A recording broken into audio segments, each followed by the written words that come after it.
On the quiet night of October 21st, 2014, the life of 23-year-old Jenique Dalcourt was shattered as she was mercilessly attacked while returning home from work on the Longueuil bike path on Montreal's South Shore. Barely clinging to life, she lay motionless as paramedics carried her on a stretcher. Without any solid leads, this case remained unsolved for 10 years, leaving families in a state of uncertainty. The twisted details led to years of back and forth, with hope fading as the case went cold. However, when the truth finally emerged, it brought forth many shocking revelations. An innocent, youthful, and promising woman had been murdered in cold blood. Her body was discovered a few hundred yards from a faintly illuminating streetlight on a once familiar bike path. The initial report of the incident to the police was given by Michael McDuff-Jalbert, a 26-year-old man. He'd also mentioned that he'd tried to resuscitate Jenique. No obvious signs of struggle were found at the site, nor were any witnesses present, suggesting an isolated and cruelly efficient attack. Jenique was then rushed to the hospital, where she subsequently succumbed to her injuries. Her skull, having been fractured by a savage blow to the head with a blunt object, likely a metal or iron bar, had signaled the torment that the family and society would face for the next decade. The forensic team had rushed to the scene and combed the area for any possible evidence. Soil samples, the imprint of a leaf, and other evidence were gathered carefully. Her clothes were analyzed for fiber evidence, and her body was taken for a thorough examination to determine the cause of death.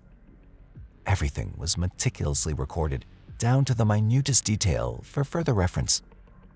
Several people, regardless of whether they were neighbors, friends, relatives, co-workers, or last shift workers in offices near the crime scene, were interrogated. There was no stone left unturned with reference to finding the possible leads. Every possible piece of information about Jenique, like telephone calls, receipts, and each and every click made on any of the social sites, was scrutinized diligently. The case of Jenique Dalcourt turned icy cold after a decade. Hope dwindled as leads vanished. Investigators hit a brick wall, and the case file was gathering dust. But a flicker of hope ignited with advancements in forensics, offering a chance to finally break the silence, though justice continued to evade them. The murder case was left unsolved for almost 10 years, with the file finally opening again in 2024. The modernization of criminalistics provided a solution. The cops returned to the scene of the crime, reviewing the evidence, and a long time later, a solution was found.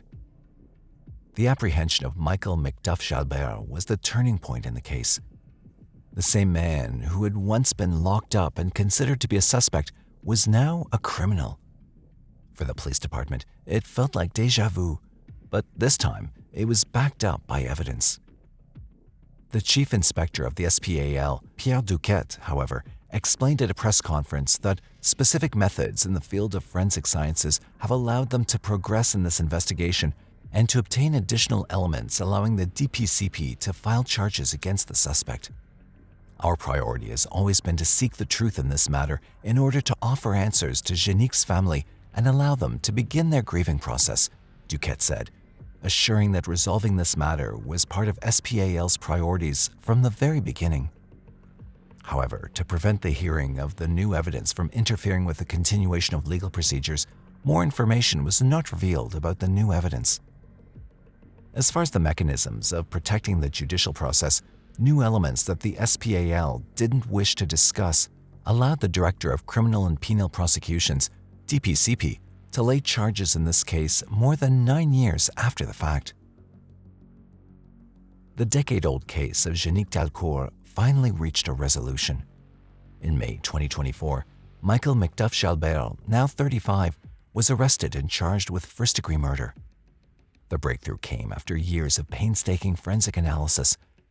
Evidence that was once inconclusive yielded new results thanks to advancements in technology. The arrest was a defining moment in the efforts made by the investigating team in search of the culprit. Thus, the public, which had long ago switched its attention, was suddenly jolted and reminded. This was a plus for the family of Jenique Dalcourt, as it marked a certain level of achievement for what the family desired.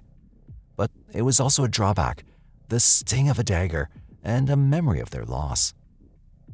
The chief inspector of the SPAL, Pierre Duquette, said, "The SPAL spared no effort and used all the resources at its disposal to ensure that charges were filed in relation to the murder of Jenique Dalcourt and that her murderer be brought before the courts to answer the charge of murder in the first degree filed against him." Thus, the case was an example of an unyielding strive for justice, no matter the difficulties encountered. The trial was a harrowing ordeal for the Dalcourt family, a relentless reliving of their worst nightmare. In May 2024, after a decade of torment, a verdict was finally reached. When Julie Vincent, the Crown prosecutor, and the Crown found Michael McDuff-Jalbert guilty of first-degree murder, justice was finally served. Worked very hard to analyze the evidence in the file. We had the file analyzed for a lot of weeks. So we are confident that we're reasonably able to make the evidence without a reasonable doubt. On May 15, 2024, Duquette offered heartfelt condolences to Jenique's parents, Monique Dalcourt and John Gandolfo, commending their extraordinary resilience. He also acknowledged the tireless efforts of the police force, civilian staff, the DPCP, and forensic experts who contributed to the case. At the Longueuil courthouse on May 15th, John Gandolfo, accompanied by his wife, spoke to reporters, expressing the family's enduring pain. He acknowledged that nothing could ever bring their daughter back, but the family finds some comfort in knowing that the person responsible will face justice. Even though justice served is bittersweet, it was the closure of a chapter for the family that had endured such pain that was almost unimaginable. The death of Jenique was a scar that would never fade away, and as much as the conviction moved the spirits of the people and strengthened their faith, it also gave the families a tiny consolation in a tragedy that would never end. In a moving service after the verdict was delivered, the Dalcourt family placed a plaque dedicated to Jenique, their daughter. People gathered to mourn her, and it was evident that they still cherished her presence even though she was no longer around. This fact speaks volumes about the value of Jenique's life and the loss incurred. Time may heal, but the void left by Jenique remains eternal. On October 5, 2016, tragedy struck in a small building in Edmond, central Oklahoma, when the body of a 19-year-old college student was found.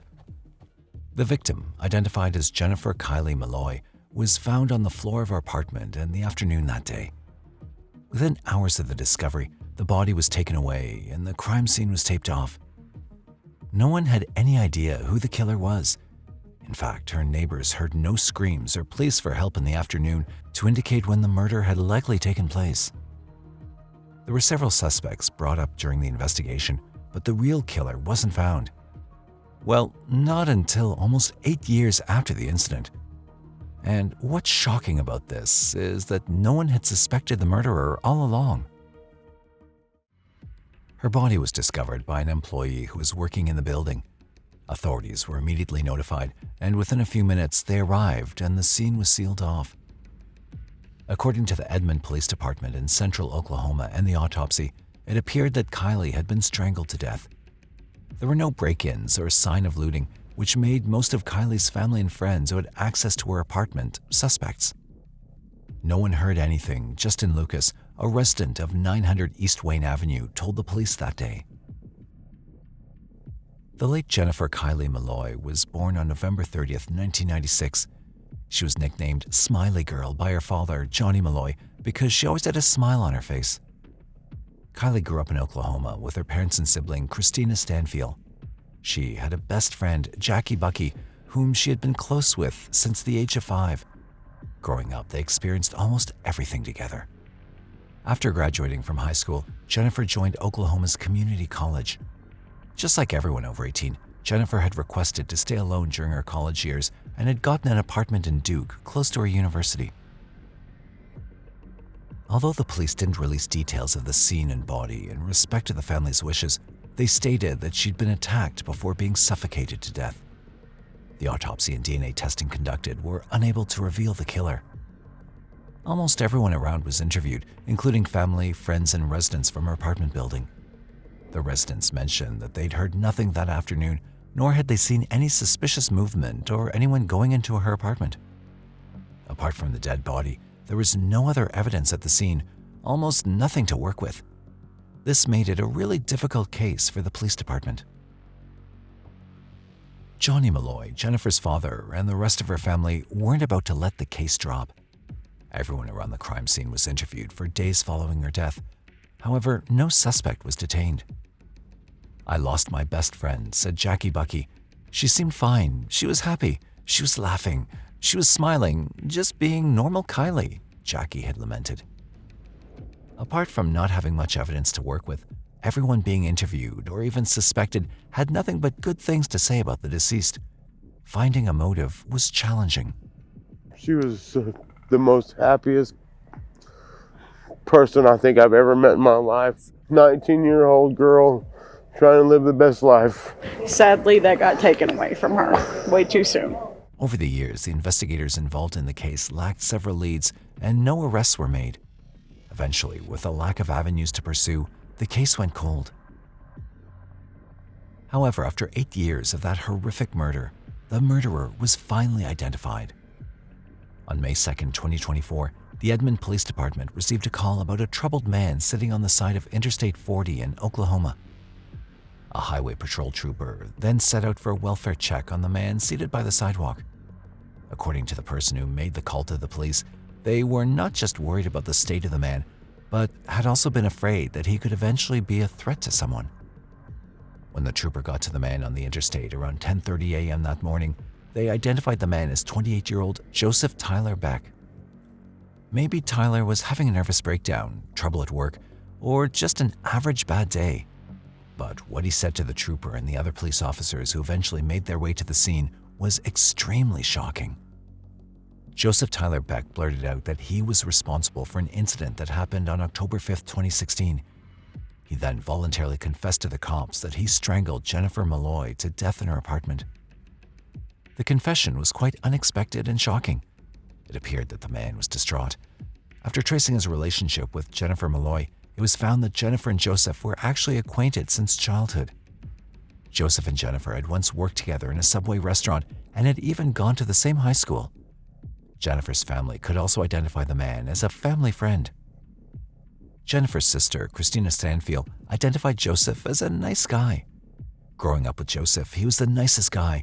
He was the sweetest guy, Christina told the investigators. In fact, over the years, Joseph had been somewhat close to the family and had constantly checked on them, even becoming very good friends with Christina. This left everyone wondering about the motive behind his actions. Joseph confessed that he'd been attracted to Jennifer since they were kids. He mentioned how he'd asked Jennifer out a couple of times, but she'd refused him. Investigations later on revealed that Jennifer had somewhat distanced herself from Joseph after she had declined his advances. However, on the traumatic day the incident took place, Joseph said he made his way to her apartment and she let him in. He said that they talked for a while and then he began making attempts to touch her. She'd resisted and suggested that he should leave, but he didn't. He wanted to forcefully have his way with her because, according to him, she'd wasted his time. As he was unsuccessful in doing so, he proceeded to struggle with her, eventually ending up strangling her to death and fleeing. A complete blindside, Johnny Molloy, Jennifer's father, said in reaction to the news. No one had suspected Joseph, not even in the least.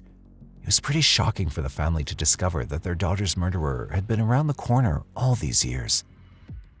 It appeared that after several years of mental torment, Joseph finally decided to let the cat out of the bag. I can't go into details on what he was saying, but it was voluntary. He wasn't trying to hold anything back. It seemed that he wanted to get it all off his chest. Emily Ward, a spokesperson of the Edmond Police Department, said after his confession.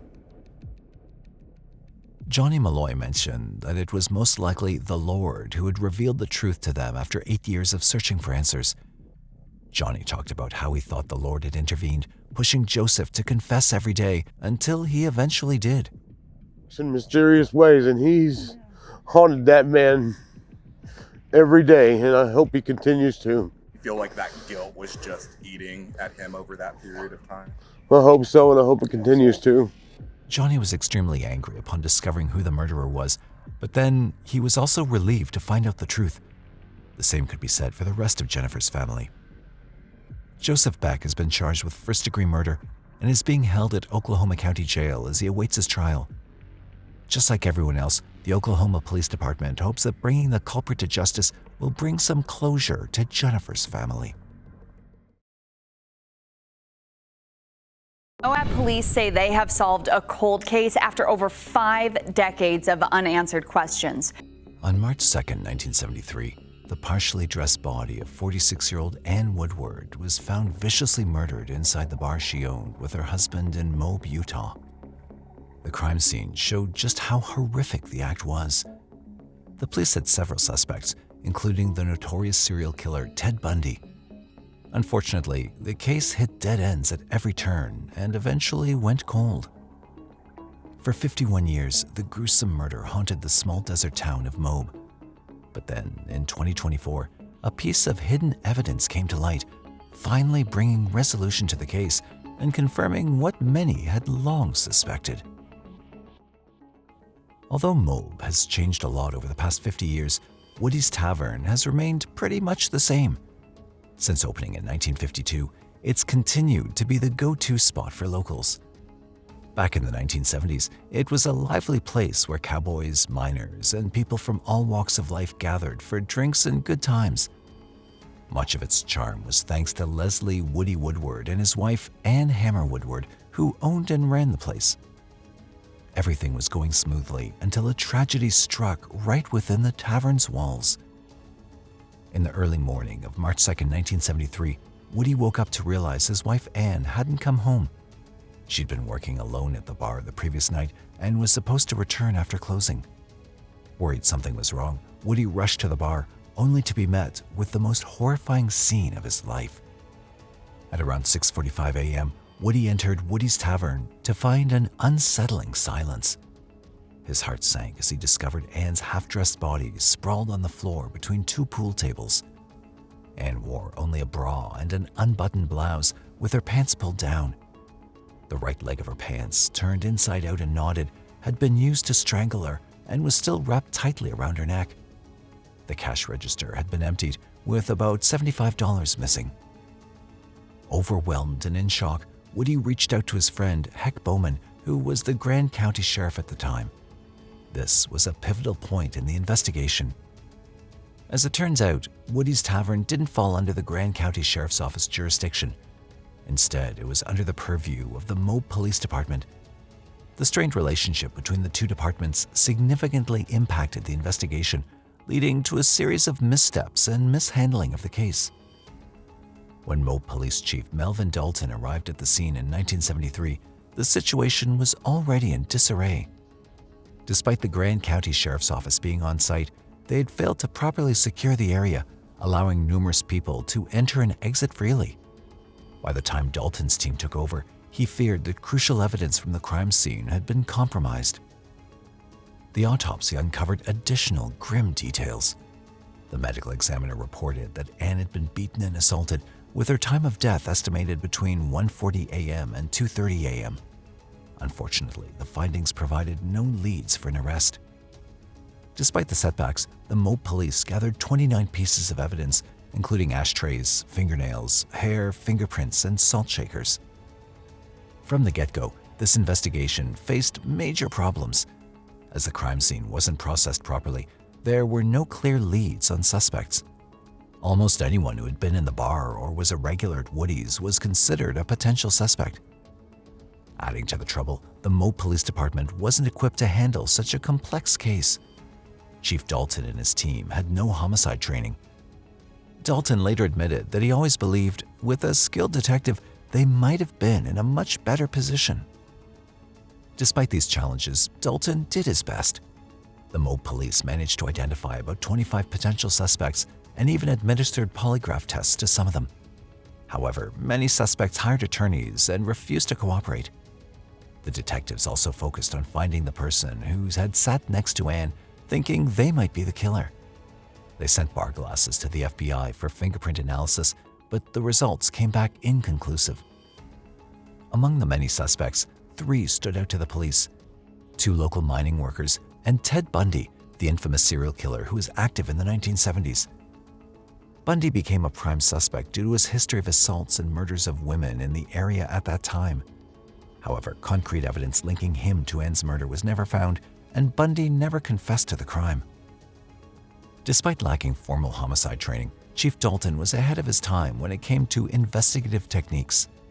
He collected DNA samples from over 30 people and even retrieved Camel cigarette butts from an ashtray, hoping to analyze them for saliva to determine the suspect's blood type. Although Dalton's forward-thinking approach impressed the FBI, they had to return his box of evidence unopened with a letter stating, "This is a great idea, but we don't have the technology to do that." The DNA and other crucial evidence were preserved, anticipating future advancements in forensic technology. As the years passed and the Moab police made no progress in solving the case, it eventually went cold. Ann's murder left a deep and lasting mark on her family. In a 2006 article, her daughter Susan, who was just 16 at the time of her mother's death, described how that fateful morning marked the beginning of a downward spiral into depression and isolation that still affected her and her siblings. Susan shared that her mother's murder traumatized them all in different ways. She felt incredibly isolated and alone. Woody, her father, was devastated by grief. Susan's two brothers, Max and Bugsy, along with her sister, Leslie Ann, struggled with drug and alcohol abuse for years. To make matters worse, there were damaging rumors in town suggesting that Woody might have been involved in his wife's murder. The situation deteriorated to the point where it shattered the family. Woody eventually remarried a woman named Jane and decided to sell all the businesses he'd started with Ann and Moab, including Woody's Tavern.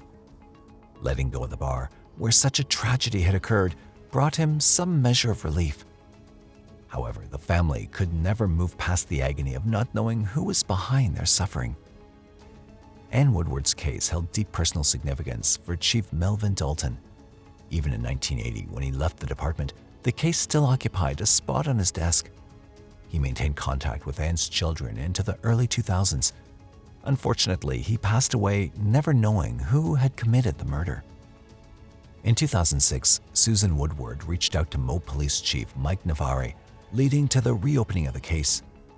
By then, DNA technology had advanced significantly, but despite new possibilities, the identity of Ann's killer remained elusive, and the case went cold once more. 16 years later, in 2022, Moab police officer Jeremy Drexler took charge of the investigation and vowed to the Woodward family that he would not rest until he solved the case. On September 14, 2023, Drexler discovered 2 cardboard boxes in the back of a Grand County storage unit containing evidence from the original 1973 investigation. Among the items were Ann's clothes from the night of her murder. These boxes had been relocated from the evidence room to an outbuilding, making them difficult to find. Nevertheless, Drexler meticulously reviewed the contents. By November 2023, the evidence was sent to the Utah State Crime Lab for analysis. In May 2024, the results came back, and the DNA on Ann's clothes was positively identified as belonging to Douglas Keith Chudamelka. Interestingly, Chudamelka had been identified as a potential suspect early in the investigation, one of the 3 main suspects considered at the time. At the age of 25, Chudamelka had come to Utah for mining work and had a criminal record spanning Alabama, California, Iowa, and Nebraska. But what really caught the detective's attention was that his mid-1960s Ford sedan matched the description of the car witnesses saw parked next to Ann's truck on the night of March 1, 1973. When investigators questioned Chudamelka, he claimed that he hadn't been at Woody's Tavern that night, but had spent the evening drinking at the Westerner Grill, another local bar.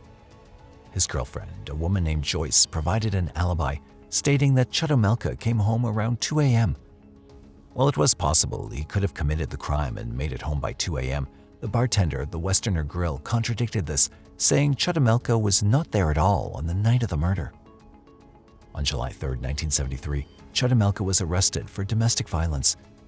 During this time, an upset Joyce told the police that Chudamelka had confessed to killing Ann Woodward and that she planned to share this with the county attorney. However, she later backtracked and refused to provide any further details, only confirming that Chudamelka came home at 4:10 a.m. on March 2nd, not at 2 a.m. Detective Melvin Dalton had collected hair samples from Chudamelka, but there wasn't enough evidence to advance the case. Even when Ann's case was reopened in 2006, detectives attempted to contact Joyce, but she refused to cooperate. After the murder, Chudamelka left Moab and became a truck driver. In 1978, he moved back to Nebraska, his home state, where he lived a quiet life until he passed away in 2002 without ever facing justice for his crimes. Regarding motive, Drexler speculates that Chudamelka may have been enraged after losing money to Ann in a poker game. The $50 she won from him had been taken from her pockets, and Chudamelka paid his rent 2 days later with 5 $20 bills. Although Drexler noted that there is no way to confirm if the rent was paid with the stolen money, it remains a possibility. On June 8, 2024, Drexler revealed in a press conference that Chudamelka's DNA was found on all the buttons of Ann's shirt and on the inside of her pants. This evidence indicated that Chudamelka had removed the pants, thereby confirming beyond a reasonable doubt that he was responsible for both the assault and the murder.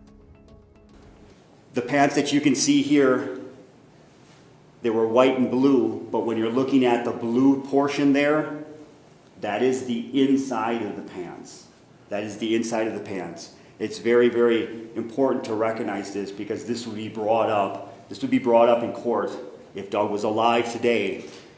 The pants, when they were removed, the right leg went inside out. The left leg did not. So when Ann is strangled with her pant leg,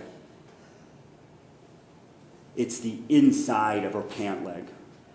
So if you're at a bar setting, we can brush against people, you can do transfer DNA. If your pants are inside out, it's impossible to have DNA on the inside. Additionally, Chudamelka's DNA was found on a glass and on the seat next to where Ann had been sitting just before she was murdered. Detective Drexler stated that if Chudamelka were still alive, he would have faced the consequences of his actions. If Doug was still alive, he died in 2002, I would certainly ask for an arrest warrant to go to Fremont, Nebraska and arrest Doug for this crime. There is enough probable cause at this point to charge him with the murder of Ann Woodward from March 2nd, 1973. Officials announced that Chudamelka's DNA will be entered into the CODES system, a comprehensive network of local, state, and national DNA databases used for tracking convicted offenders. Once Ann Woodward's case is officially closed, this will enable law enforcement agencies across the country to investigate Chudamelka's potential involvement in other unsolved cases. Ann Woodward's granddaughter, Annie Dalton, represented the Woodward family at the press conference, expressing their gratitude to the authorities for finally providing answers after 5 decades of waiting. I've thanked everybody for me. I just, on behalf of the Woodward family, I want to say thank you so much for caring enough to go and look for that. And thank you for both agencies for putting aside any history that prevented that collaborative effort. I think this closure has been a long time coming, and I just want to thank all of you that were involved. Ann's eldest and the last surviving child, Leslie Woodward Estes, who was 18 when her mother was killed, acknowledged that the answers will not bring them full closure. There's no closure for me. It's still going to go on. She's still going to be gone tomorrow, and my children have never seen her, and they'll never know what a wonderful grandmother she would have been. But she is relieved that the rumors about her father can now be put to rest. It broke his heart, but it broke our family. The splinter never was healed. Perhaps now, the healing process can finally begin. On the fateful morning of May 24, 1982, 7th grade student Sarah Ann Geer was discovered deceased under unusual circumstances behind an apartment building on Main Street in Cloverdale, California. She was found partially undressed, strangled, bearing bruises and traumatic injuries that suggested she'd been subjected to cruel torment. Surprisingly, despite the atrocious nature of the murder, the case remained unsolved for over 42 years. On Saturday, May 22, 1982, 13-year-old Sarah went to a friend's house to spend the weekend. Her mother, Susan Geer, expected her home the next day, but when Sarah didn't arrive, she assumed she was simply staying an extra night there. By the morning of May 24th, Susan was preparing for Sarah's return, excited to get her ready for school. Little did she know that her world was about to be shattered forever by a horrific incident she could never have imagined, even in her worst nightmare. As the hours ticked by, there was no sign of Sarah, and her anxiety had turned into dread. With a sinking heart, she headed to the Cloverdale police station and reported Sarah missing. As the police began their investigation, they were quickly led to a chilling discovery a mere 2 blocks from Sarah's home. A local had reported that the girl's body had been found behind an apartment building on North Main Street. When authorities arrived, they were met with a harrowing scene. A young girl's undressed and strangled body was partially hidden under a fence, showing clear signs of severe trauma and bruises. Witnesses revealed that a 6-year-old boy playing nearby had stumbled upon the body first and, horrified, alerted others. The victim was identified as Sarah Ann Geer, who had been reported missing that very morning by her mother. The body was discovered near the entrance of an alley off 2nd Street. At the crime scene, police meticulously examined the area. They'd noticed dirt on Sarah's body and drag marks on the ground, so they searched the nearby alley and found crucial links. Marks in the loose dirt indicated that Sarah had been killed there and then dragged to where her body was found. Her shoes were neatly arranged at the end of the alley, further confirming the grim and premeditated sequence of events. As investigators collected evidence and sent the body for autopsy, Sarah's mother was delivered the devastating news. Her world shattered into pieces as she struggled to grasp the horrifying reality that her cherished daughter had been so viciously murdered. As the investigation progressed, authorities interviewed Sarah's friend, with whom Sarah had stayed on May 22nd. But she revealed a startling detail. Sarah had not stayed the night of May 23rd at her place, but instead had returned home. Her parents also confirmed that Sarah had stayed with them until the evening of May 23rd. Then they dropped her off at her house around 9 p.m., but hadn't seen her enter the house. Authorities began to suspect that Sarah had gone somewhere else that night. So they interviewed her other friends and learned that instead of heading home, Sarah had walked to an arcade on Cloverdale Boulevard to meet another friend. Locals near the arcade reported seeing her around 10 p.m., but no one knew what happened after that.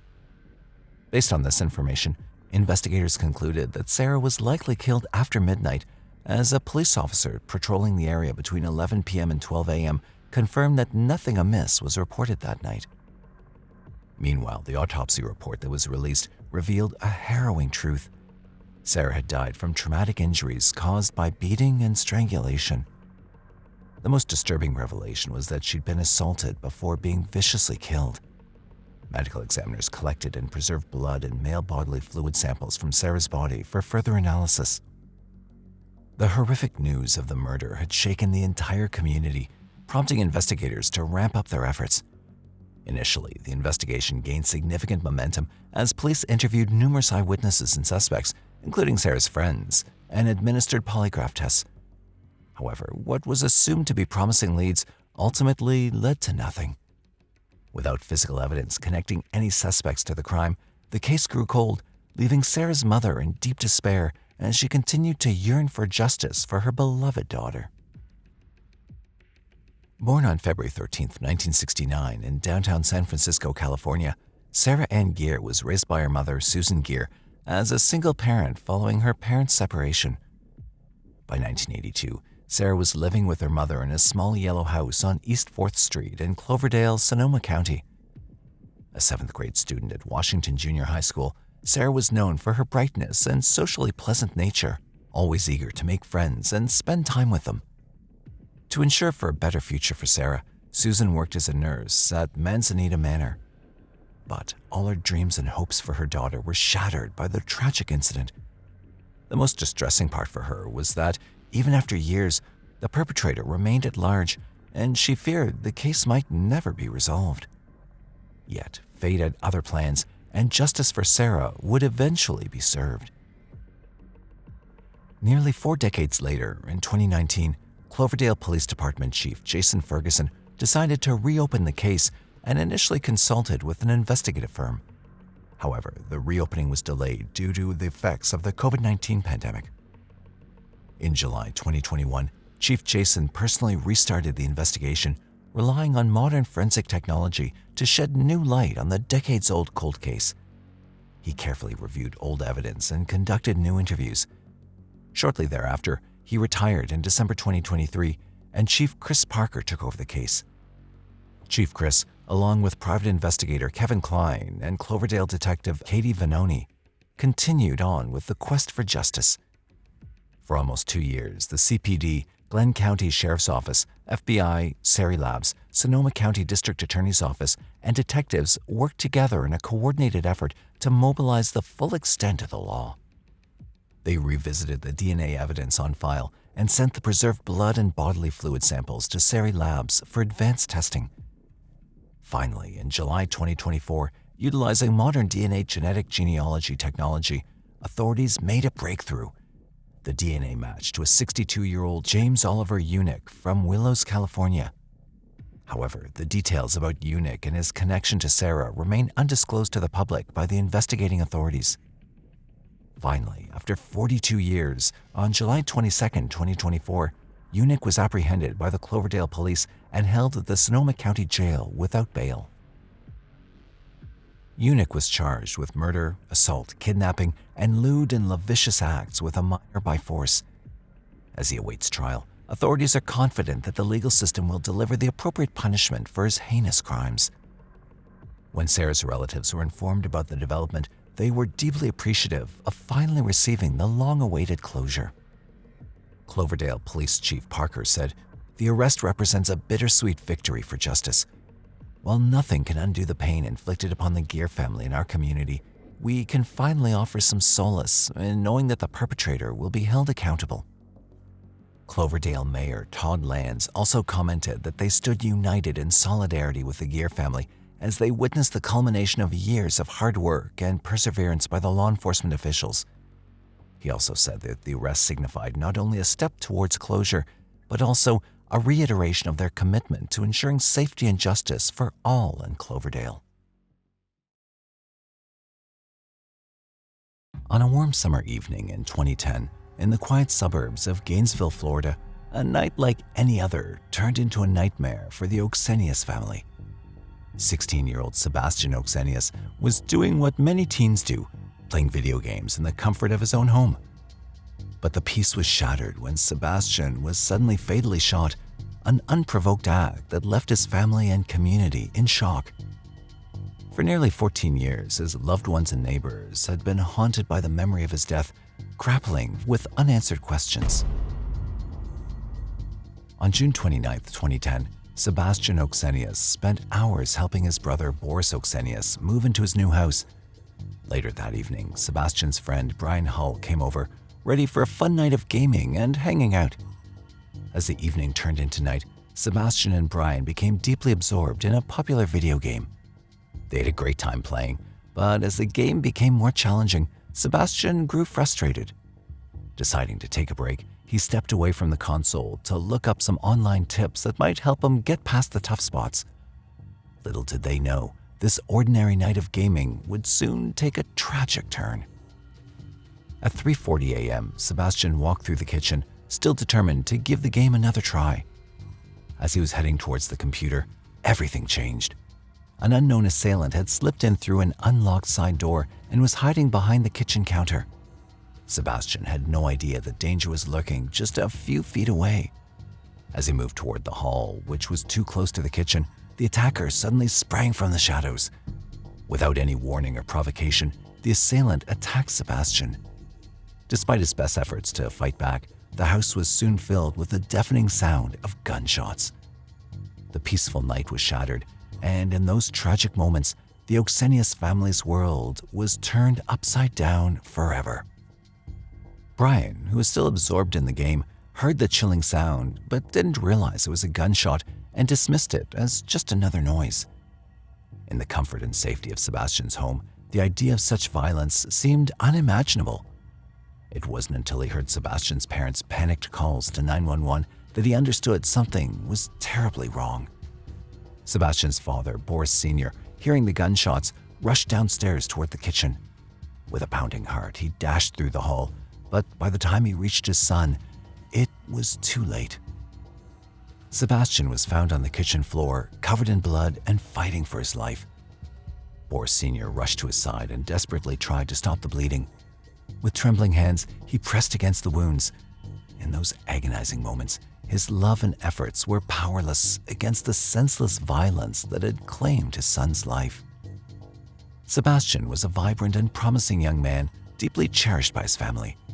He was a dedicated student at Buchholz High School, excelling academically and consistently ranking near the top of his class. Outside the classroom, he found joy in wrestling, where his determination and hard work made him a standout athlete who was often described as methodical and focused. The shock of the tragedy was so serious that no one could understand what terrible motive had compelled someone to take the life of such a vibrant, fun-loving boy. The Alachua County Sheriff's Office launched an intensive investigation determined to unravel the mystery behind the senseless act of violence that shattered the peaceful Gainesville community. With little to go on initially, detectives pursued every lead tirelessly. They meticulously examined every piece of evidence and interviewed witnesses and Sebastian's friends as they tried to find if anyone had any kind of hatred or jealousy towards him which might explain the attack.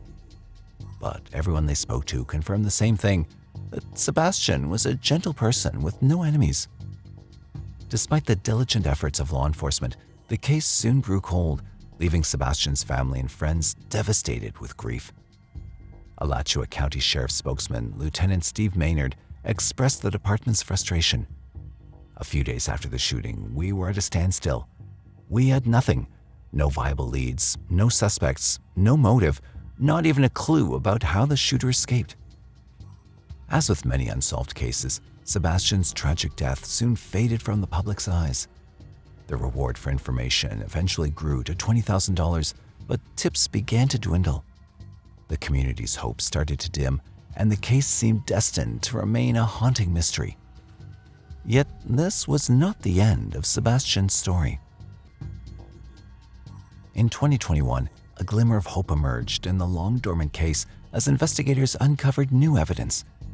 This breakthrough, though not disclosed in detail, provided a crucial piece of the puzzle that had evaded authorities for over a decade. With renewed determination, they began piecing together the intricate details of the crime, inching closer to identifying the perpetrator responsible for Sebastian's untimely death. Months of relentless investigation went by, leading to a significant development. A suspect emerged with ties to Central Florida. Timothy Thomas, 33 years old and already serving a life sentence for unrelated charges, became the prime suspect in Sebastian's case. Thomas's criminal history painted a disturbing picture of a man with a penchant for violence. Following his arrest in Orlando in 2011 for armed robbery, kidnapping, and drug charges, he was sentenced to 4 years in prison. However, Thomas's troubles didn't end there. Court records revealed he violated parole shortly after his release by failing to notify his parole officer of a change in residence. This led to a warrant for his arrest. In 2015, a fateful encounter in Monroe County escalated when Thomas, driving a car with stolen plates, opened fire on a deputy attempting to stop him. Miraculously, the deputy survived the ordeal thanks to protective gear. Finally, in December 2023, a major development occurred in the Sebastian Ochsenius case when Timothy Thomas was indicted by a grand jury for burglary and the fatal slaying of Sebastian while still being engaged in trafficking. He's currently held in the Alachua County Jail on a hefty $1 million bond. The case took a dramatic twist as Thomas's court-appointed public defender withdrew, citing an irreconcilable conflict of interest, adding intrigue to the proceedings. Meanwhile, law enforcement found a lead during their new investigation and intensified their efforts to locate a woman who had reportedly loaned Thomas her car in 2010. It was supposed that possibly she would have been present during Sebastian's tragic murder. This crucial search highlighted a potential key witness whose cooperation could shed light on the events of that fateful night. However, Sheriff Emery Gainey emphasized that law enforcement did not believe the woman who loaned Timothy Thomas her car in 2010 had any prior knowledge of his alleged actions that night. Gainey appealed to the public for help in locating her, describing her as Hispanic, very short, and around 19 or 20 years old with a heavy build at the time.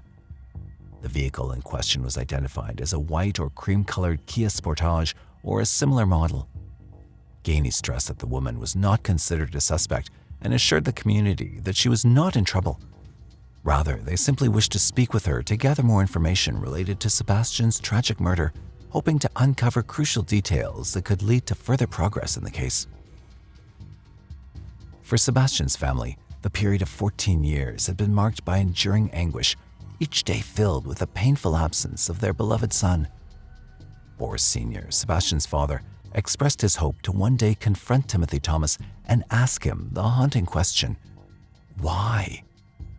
The pain of their loss goes beyond any desire for retribution.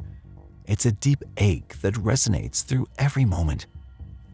During a poignant press conference on February 5, 2024, Boris reflected on the tragedy, emphasizing how their home, once a place of safety for Sebastian as a 16-year-old, became a scene of horror.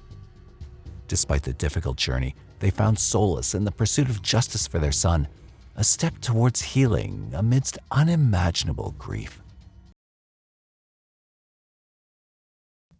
Almost 30 years ago, a man's actions set off a chain of events that would tragically impact the lives of many women. This story begins with a disappearance that shocked the world. In May 2010, Shannon Gilbert disappeared, sparking a high-profile search. While looking for her, investigators found much more than they expected. Their investigation would reveal the tragic deaths of several other women, including Jessica Taylor, whose remains were found in Manorville in 2008, while the other parts of her body were found in Jilgo Beach in 2011. This horrifying discovery also brought up a case from 1993 involving a victim named Sandra Costilla, who was viciously murdered. In their search to uncover the person responsible for these terrible acts, investigators would learn what led to such gruesome ends for these individuals and how all of them were connected. Let's explore the lives of these young women and uncover the tragic ends that marked their lives. Sandra Costilla was born on the 25th of August 1965 in Trinidad and Tobago to Ramkissoon R. Rajkumar and Molly E. Rattensingh. She later moved to New York City in the United States. In New York, she had an unstable home life and was often on the move. Her last known address was in Queens. She had some legal problems, including an arrest in 1992 for jumping a subway turnstile, which led to her fingerprints being taken. These fingerprints helped police identify her body when it was found. Sandra Costilla's body was discovered on November 21, 1993 by two hunters who were in a wooded area in North Sea, Southampton. Upon stumbling upon her remains, they called the police to investigate. The body had been left there for several days before it was found. Next, we turn our attention to Jessica Taylor. She was a 20-year-old sex worker known to operate in the area around Midtown Manhattan. On July 21, 2003, Jessica Taylor disappeared. Her remains were first found in July 2003 in a wooded area in Manorville, Long Island, by a woman walking her dog. When the investigation began, many details about these women came to light.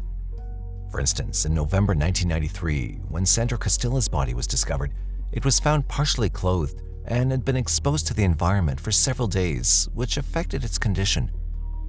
As the investigation progressed, it became clear that these cases were part of a larger pattern. Understanding the context of the victims' lives and the circumstances of their deaths set the stage for uncovering the identity of a possible suspect behind these crimes. This killer had a specific way in which he carried out these two murders with a very precise way of dumping these bodies. He placed each body at an exact distance from each other. This means that a set pattern or plan was followed for where to leave each victim's body. During the examination of Jessica's body, investigators found male human hair on a surgical drape underneath her body. These hairs were from someone with Caucasian or European characteristics, but were unsuitable for DNA testing. In March 2011, additional remains of Jessica were discovered at Jilgo Beach, including her skull, hands, and forearm. Sandra's murder case grew cold due to the limited physical evidence and a lack of witnesses or suspects with direct ties to Sandra's murder. Over the passage of time, Resources and attention shifted to newer cases, making it difficult for authorities to make progress on Costilla's case. The case didn't see any new breakthroughs until later, when digital evidence showed up. On the other hand, the investigation into the murder of Jessica Taylor also faced challenges with the evidence collected. As time passed, the case struggled with limited resources and shifting investigative priorities, making it difficult to maintain active leads and pursue new avenues effectively. The case remained unsolved for years, despite later developments, which included finding disturbing online searches by Hewerman. Shannon Gilbert, a 23-year-old woman from Jersey City, went missing on May 1, 2010, after visiting a client she found on Craigslist in Oak Beach, Long Island. She made a frantic 911 call after she left her client's house around 5 a.m. saying, "There's somebody after me," before running to a neighbor's house for help. After stumbling and fleeing, she vanished before the police arrived. Her disappearance led to a search that uncovered the bodies of several other women, including further partial remains of Jessica, adding a chilling twist to the tale. In the days following Taylor's disappearance, a witness had reported seeing a dark-colored Chevrolet pickup truck in the wooded area where Taylor's body was later found. This was what led to Rex Hewerman first being identified as a suspect in March 2022. Hewerman had also purchased a 2002 dark-colored Chevrolet Avalanche pickup truck prior to her murder, but its exterior color differed from the vehicle seen by the witness. Further investigation revealed that Hewerman had also searched online for a Newsday article about Taylor's remains shortly after her disappearance. According to court papers, in 2022, investigators carefully examined all the evidence in the case. They also found links to burner phones and other phone records they thought to be connected to Hewerman. 59-year-old Rex Hewerman was arrested on July 13, 2023, in connection with the unsolved serial killings of women found along Long Island's Gilgo Beach, as well as the earlier murders of Sandra Costilla and Jessica Taylor. Hewerman was charged with multiple counts of first-degree murder for the deaths of several women whose bodies were discovered along Long Island's Gilgo Beach. He was arrested in connection with the murders of Melissa Barthelemy, Maureen Brainerd Baines, Megan Waterman, and Amber Lynn Costello, whose remains were found in close proximity to each other on Ocean Parkway. Evidence showed that Rex Hewerman, who had been a suspect in multiple cases, also had a detailed planning document on a hard drive. The document had sections titled Problems, Supplies, DS or Dump Site, and TRG or Target, suggesting a methodical approach to carrying out and covering up crimes. On June 6, 2024, Hewerman was charged with 2 more murders, Sandra Costilla and Jessica Taylor. He pleaded not guilty to both of these murders and is still awaiting trial in jail. Sandra Costilla's and Jessica Taylor's families have faced a heartbreaking journey since their loved ones disappeared. For years, they lived with the pain of not knowing what happened, holding on to hope that one day justice would come. Sandra Costilla's family struggled to keep her memory alive while tirelessly working with authorities to find answers. Jessica Taylor's family endured similar suffering, feeling a deep void and constant uncertainty. Despite the emotional toll, they leaned on each other for support, never losing hope that the truth would eventually come out. A year after Rex Hewerman's arrest, his wife, Asa Ellerup, and their 2 children are still struggling to rebuild their lives. They are collateral damage to the alleged actions of Rex Hewerman. Whether they happened or did not happen, whether he's innocent or guilty, their lives are forever turned upside down. Hewerman's estranged wife wouldn't answer questions, only speaking briefly about her battle with cancer. I'm not in remission yet. I have up to 3 years. Then the doctors will see if I'm in remission. His wife filed for divorce and is now battling cancer. She's not publicly discussed the case, but has emphasized the family's status as collateral damage in the case, noting their sympathy for the victims. As we await the next steps in the trial, this development is an important reminder of the ongoing effort to find truth and bring those responsible to justice. The chase for justice remains a powerful reminder of our commitment to ensure there's no victim's story left untold and that every victim's voice is heard. On July 29, 1994, 21-year-old Angela Maher was hit by a drunk driver in the north area of Scottsdale, Arizona. Driver, who was arrested days after, suddenly vanished before her court hearing in 1995. In April 2024, 3 decades after Angela's death, police were finally able to piece together what happened that fateful day, but it wasn't an ending anyone would have expected. On Friday, July 29, 1994, Angela Maher was on her way to pick up a friend who didn't want to drive drunk from Styx, a bar on Camelback Road in Old Town Scottsdale, Phoenix. At 9:50 p.m., it was fairly late, so she decided to use her mother's white Oldsmobile sedan for the short trip. Angela turned right, heading south towards her destination, when a maroon van suddenly pulled out of Thunder and Lightning, a bar near Scottsdale Road and Shea Boulevard. The van suddenly drifted across the center line of the road, struck the hood of one vehicle before slamming head-on into Angela's car. The impact threw her body between the back seats and left her feet tangled in the pedals. By the time passers-by came to her rescue, she was already unconscious and bleeding profusely. A group of paramedics were called, but before they could remove Angela from the car, she passed away, having suffered a massive blunt force trauma to the head. However, the owner of the red Ford van survived and was still at the scene of the accident when police got there. Angela Marie Maher was born on January 29, 1973, to parents Rose Marie Funaro Maher and Donald Sr. John Maher. The family lived in Waterloo in Black Hawk County, Iowa. She and her older brother, Donald Jr., were close to their parents and each other. In 1990, her father died of cancer, and Angela took up the role of making her family happy as they moved to Scottsdale, Maricopa County, Arizona. Even as an adult, Angela still loved to bake cookies and prank her brother. The week of the accident, Angela was home from Creighton University in Omaha, Nebraska, where she was about to begin her senior year as a political science major. Since her brother was in law school in Michigan, she'd come into town that weekend to celebrate her mother's 57th birthday. During interviews, Angela's mother, Rose Marie Maher, expressed pain over what happened to her daughter. She told interviewers how Angela had promised she would be back home by midnight, so when 12 a.m. fell and her daughter was nowhere to be found, Rose started to worry. It was unlike her daughter to say something and not do it. It was 12:50 a.m. when the police came knocking and asked her if she had a white Oldsmobile. That's when her heart dropped. And my question was my daughter okay? And they said no. Days later, when she was burying her daughter, driver still hadn't been arrested. She called the county attorney from the funeral home, asking why nothing was being done about the case. Rose told journalists how her daughter had wanted to join the Foreign Service someday to see the world's great capitals. The portraits for her graduation from Creighton University had already been taken, but she would never live to see that day. After Angela was pronounced dead at 10:34 p.m. that night, police investigations started quickly after the accident. Arizona police soon found evidence pointing to a driving under the influence accident.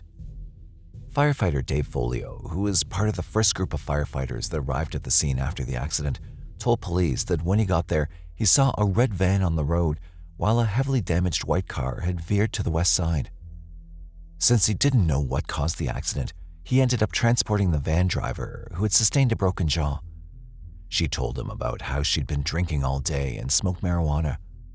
True to her words, the woman had all the signs of impairment: boozy smell, bloodshot eyes, and slurred speech. Realizing that this woman had just killed someone, he documented her statement and filed it at the police station. When police retrieved the red van, they found identification documents pointing to 32-year-old Gloria Schultz as the car owner.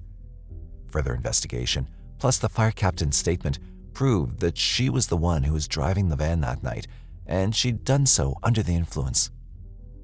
Schultz was detained, after which a blood, urine, and breath test was done at Scottsdale Memorial Hospital. Results showed traces of marijuana in her system, as well as .159 alcohol content, which was nearly double the legal limit for driving in Arizona. She confessed to police that she'd drunk 3 or 4 beers at a local bar just before she started driving. However, she wasn't arrested that night due to her need for medical attention. Thus, Schultz was only treated for her bruises. Tanya Weber, who witnessed the accident, told police that the person driving the van looked like they were either trying to commit suicide or were high on drugs. She described how the van hesitated for a second before crossing the street and smashing into Angela's white car.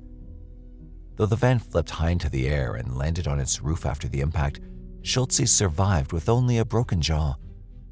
Police discovered that while she'd been wearing a seatbelt, Angela, sadly, was not. On August 23, 1994, Gloria Schultze was indicted by a county grand jury on 1 count of manslaughter and 3 counts of endangerment.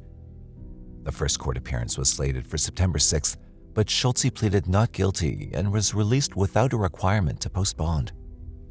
However, the judge insisted that she come to drug testing 3 times a week and report to the court via phone call once in a week. Throughout that time, Schultze received 6 trial postponements and was permitted to leave the state 3 times for Christmas in California and for graduation despite objections by the prosecutor.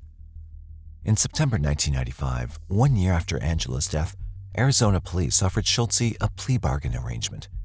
If she waived her right to a trial and pleaded guilty to the reckless endangerment and manslaughter charges, her sentence would be reduced to approximately 14 to 16 years. She agreed to the bargain, accepting the assurance of a lesser sentence. On September 15, 1995, a pretrial court hearing was scheduled for Schultze, but she was nowhere to be found.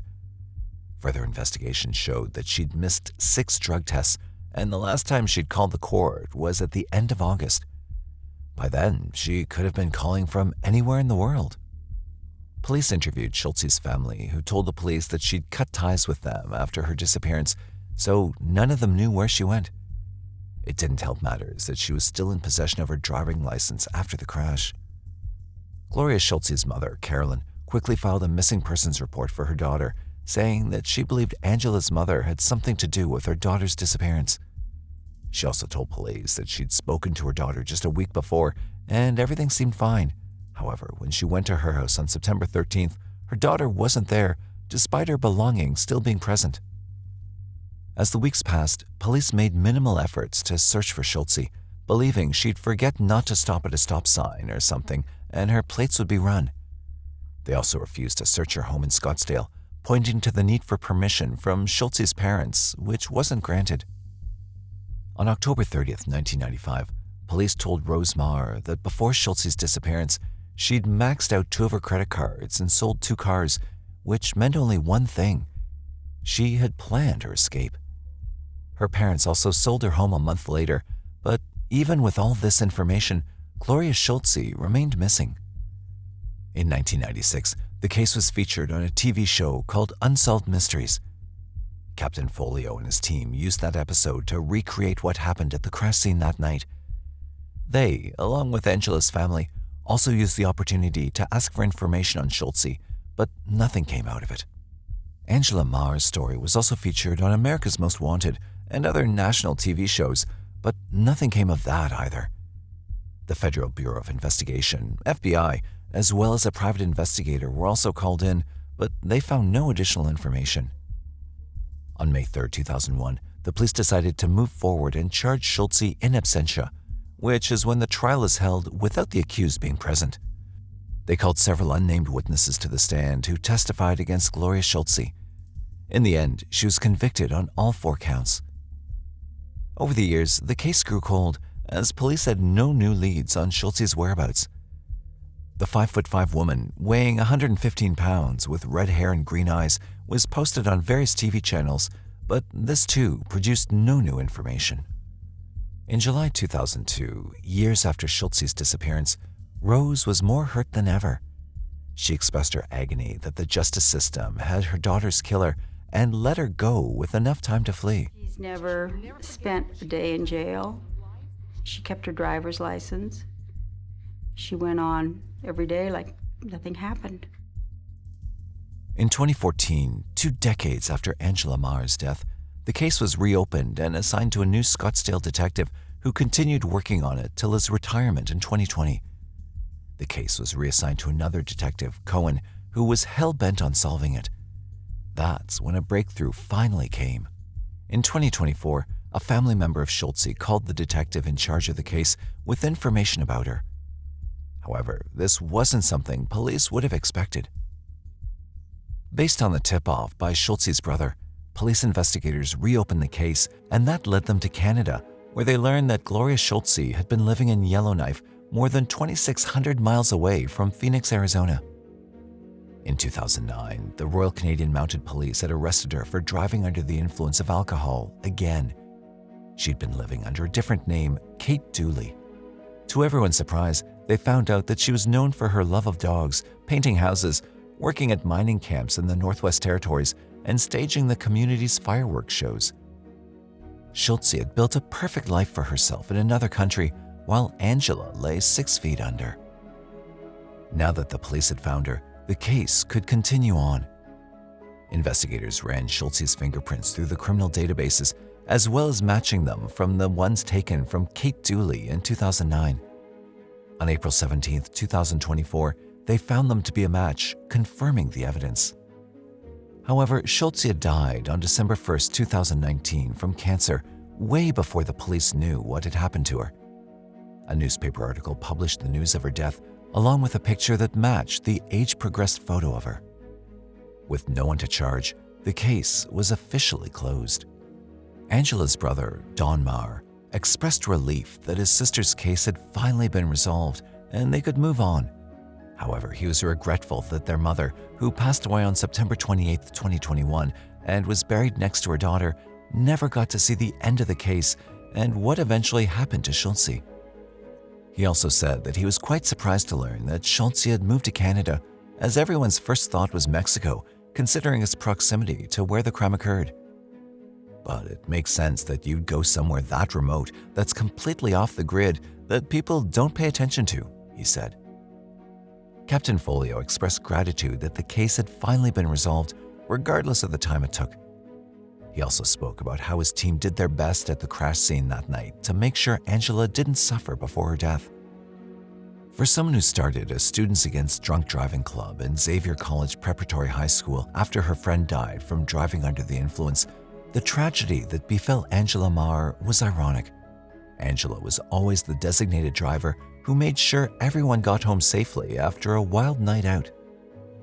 Angela's life and legacy serves to remind us of the dangers and consequences of drunk driving. She'll always be remembered as someone who deeply cared about her family and friends and always wanted the best for them.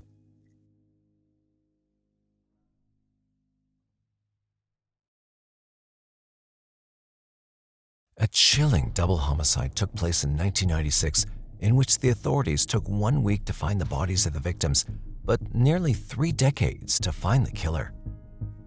This is the tale of 24-year-old Julianne Julie Williams and 26-year-old Laura Lollie Winans, the two unfortunate hikers who lost their lives in Shenandoah National Park. On May 19, 1996, Julie and Lollie had gone on a camping trip in Virginia's Shenandoah National Park with their beloved golden retriever, Taj. Their trip was meant to celebrate Julie's new job, and everything seemed perfect until it wasn't. Their long-awaited trip did not end like others who left savoring the memories of pristine vistas and wildlife. Instead, they met with a mysterious fate that kept their story shrouded in darkness for nearly 3 decades. When they didn't return home as planned, Julie's family reached out to the National Park Service to file a missing complaint for both the girls. Rangers then searched the park until their car was found north of the Skyland Lodge. Another clue was found when the Rangers came across their golden retriever wandering the park alone. On June 1, 1996, after an extensive search of 1 week, Rangers found the savagely attacked bodies of Julie and Lollie. Lollie's body was discovered inside their tent, while Julie's body was found about 30 feet down an embankment. Their throats had been slashed, they were gagged and bound, and forensic testing revealed that both women had been sexually assaulted and murdered on May 24, 1996. The violent nature of the crime was quite evident, and it quickly became clear that this was one of the most merciless and shocking crimes ever to occur in a national park. The idyllic backdrop of the Blue Ridge Mountains now held a chilling silence. This case sent shockwaves through the community, not just for how violent it was, but because Lollie and Julie were openly lesbian at a time when LGBTQ+ people faced harsh prejudice. Therefore, it had been inherently expected that the suspect would be homophobic. So the investigation into this gruesome crime began immediately. Since the murders had occurred on federal land, the federal government, including the National Park Service and the FBI, took charge of the case. Despite their efforts and the thousands of leads discovered, no suspects came to light for over a year. In the later stages of the investigation, Julie's camera was found, which helped the police retrace their journey. The girls' trip had started on a peaceful note. They stopped at Pinnacle's Overlook on Skyline Drive, a scenic route that stretched for 105 miles through the park. After that, the couple set out on the White Oak Canyon Trail. They planned to hike for a few days, enjoying the serenity of the park. However, the weather turned rainy, so they decided to hitch a ride with a park ranger to renew their camping permits and seek shelter. Once the weather cleared, they continued their hike, eventually making their way to Hawksbill, the highest peak in Shenandoah. By the evening of May 24th, they set up camp near a stream just off the Bridle Trail. It was a spot about a quarter of a mile from Skyline Drive and half a mile from their parked vehicle at Skyland Lodge. Tragically, this would be their last peaceful night. Julie and Lollie would never be seen alive again. Julie's camera could not help the police find any evidence. However, male DNA was found on the gag in Julie's mouth, and there was hair stuck under the duct tape used. But the police had no suspect to match the DNA to for one whole year until 1997. In the summer of 1997, a critical lead came through. On July 9, 1997, a Canadian tourist cycling the Skyline Drive was forcibly pushed off the road by a man driving a truck. He shouted profanities at her and attempted to abduct her. Miraculously, the woman managed to escape, but the man pursued her, trying to run her over multiple times before fleeing the scene. The attacker was quickly apprehended at Swift Run Gap as he was attempting to leave the park. The man was identified as Daryl David Rice, a resident of Columbia, Maryland. He had no prior criminal record, but was recently fired from his job for being extremely hostile. The discovery of handcuffs and leg restraints in Rice's vehicle also added a chilling dimension to the case. Further investigation revealed some similarities between the aggressive behavior of Rice and the violence of the Shenandoah murderer. Rice had now become a suspect in this case, and what happened next further solidified these suspicions. They found video clips of him entering Shenandoah National Park on May 25th and 26th, around the time Julie and Lollie were murdered.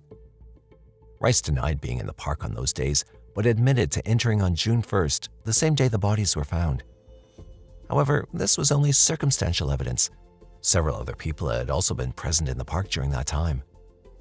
Still, in April 2001, he was indicted for the murders of Julie and Lollie.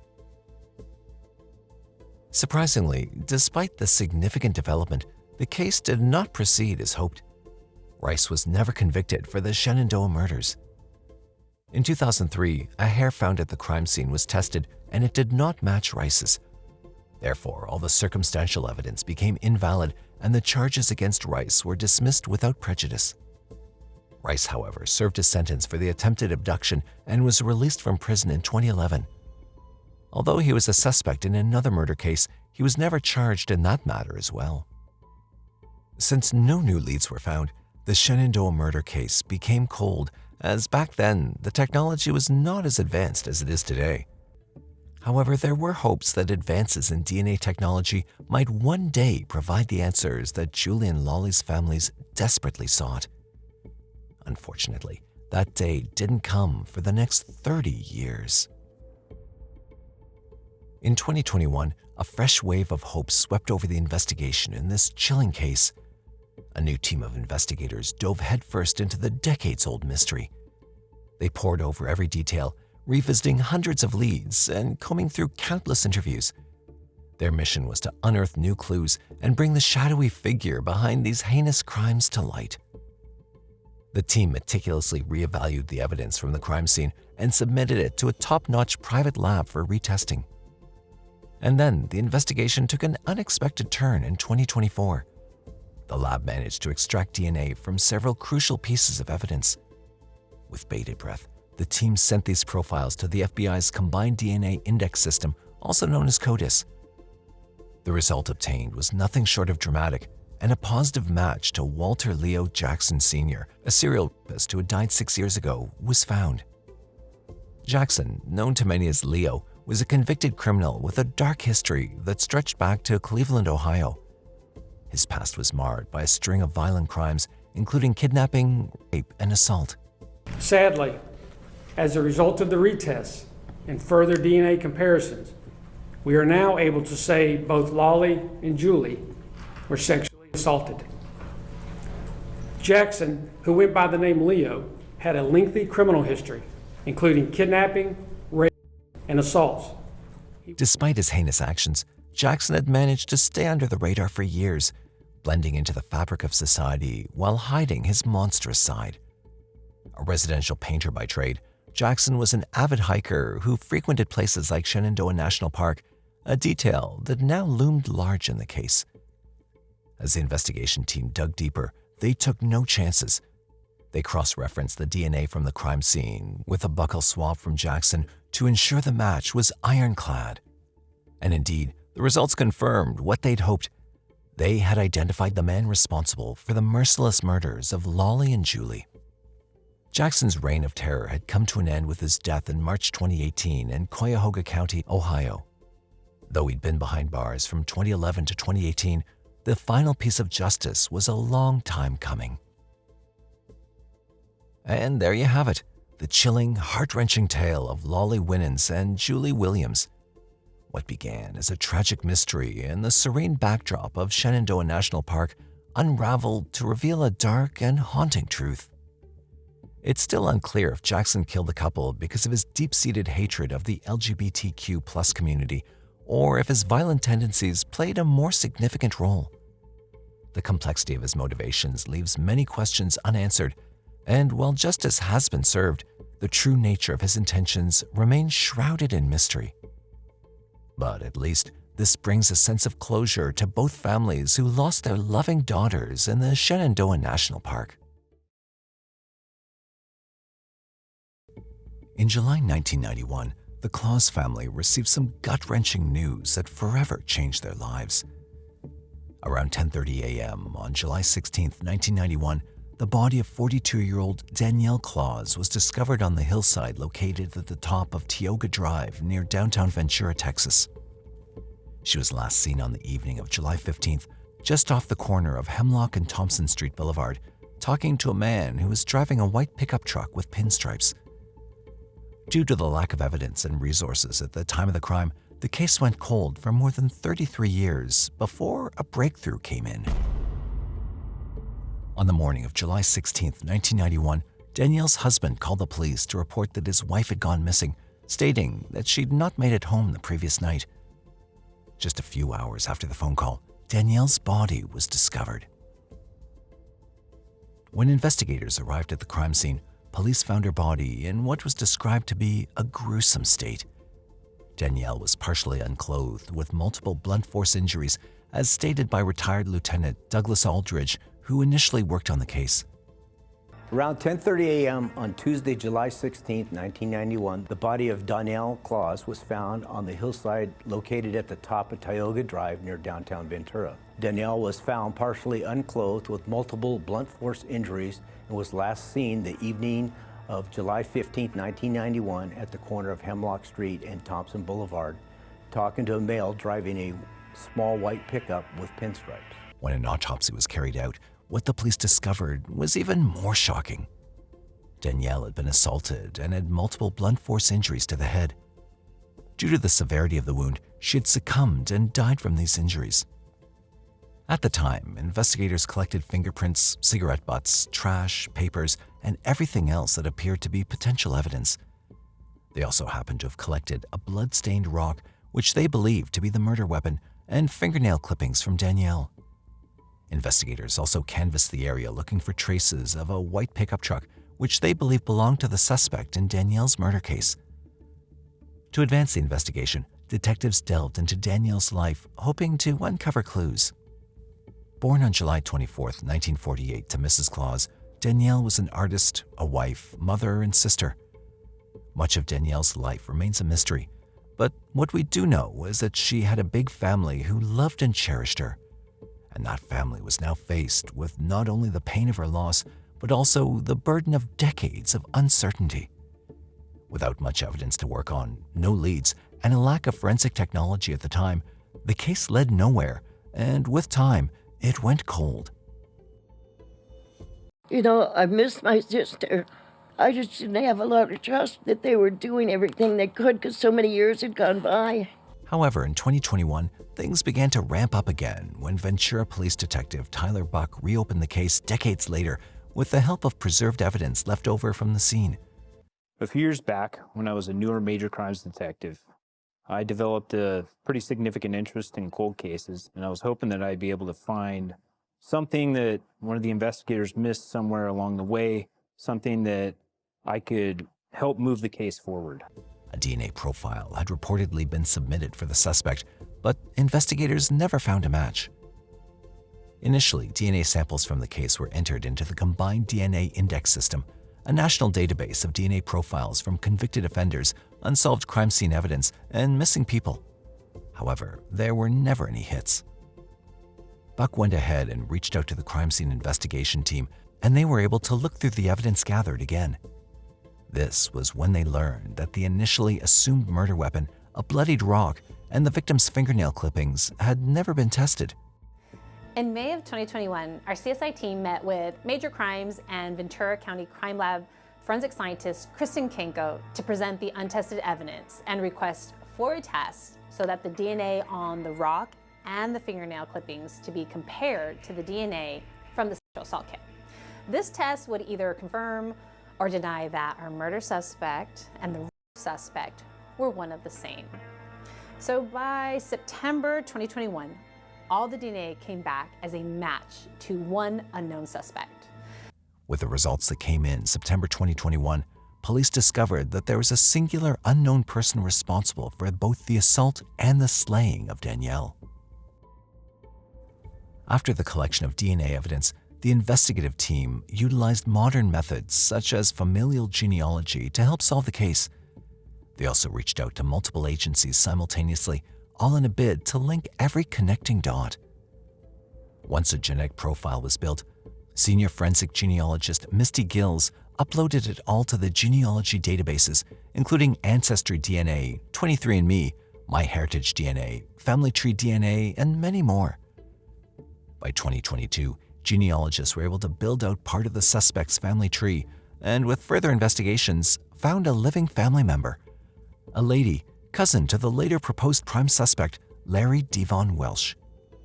In revisiting her family tree, police learned that she only had 2 male first cousins, which narrowed their search even further. Now investigators were focused on those 2 cousins, the Welsh brothers, but they soon learned that only one brother was alive. They found that Larry Devon Welsh, the suspect in the 1991 murder case of Danielle Clause, had passed away on August 13, 1999, at the age of 50. In October 2023, a cold case sexual assault unit in Ventura further developed a profile on both Welsh brothers to help figure out which one of the brothers may have committed the crime. After extensive research, police were able to link evidence to Larry Devon Welsh. The deceased Welsh brother had brown hair and hazel eyes, while the living brother had blonde hair and blue eyes. The analysis revealed with a high degree of confidence that the suspect had brown or green eyes and brown hair, consistent with the appearance of Larry Devon Welsh. Still, investigators needed DNA from his living brother to confirm whether Larry was the suspect. The Virginia State Police assisted investigators in connecting with Welsh's brother, who proved very helpful in the investigation. Welsh's brother confirmed for investigators that Welsh owned a white Ford Ranger. He also had a P.O. box in Ventura the year Danielle died. Witness reports also claimed to have seen Welsh in the area where Danielle's body was found. With all of these, detectives were able to tie Welsh to the crime scene. Welsh's brother also provided police with a sample of his DNA in 2024. When the Virginia State Police tested his DNA, it did not prove a match, so they ruled him out as a suspect in the victim's case. This result confirmed that the suspect's DNA found at the crime scene belonged to Larry Devon Welsh, who was now deceased. During investigations, police discovered that there was no known connection between Larry Devon Welsh and Danielle at the time of the crime. Danielle had probably never even met Welsh until the night of July 15th. So the motive behind the atrocious crime remained a mystery to everyone. Danielle's sister recalls how hard it was for her to see her sister in that state.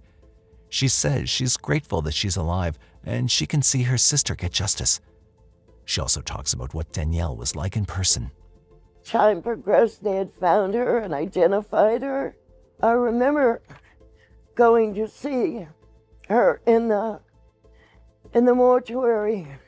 I remember she was so badly beaten that she was unrecognizable. And I didn't want my mother to see her like that. It was just devastating, holidays, and I always prayed that not so much there'd be justice, but that I'd be able to know who did this. 31 years later, my prayers were answered.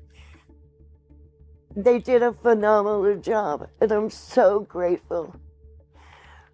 I'm so grateful that I lived to see at least a meter of justice, and that they found out who did this, even though he died 8 years after she was killed. I want to say that my sister was so much more than a victim of a brutal murder.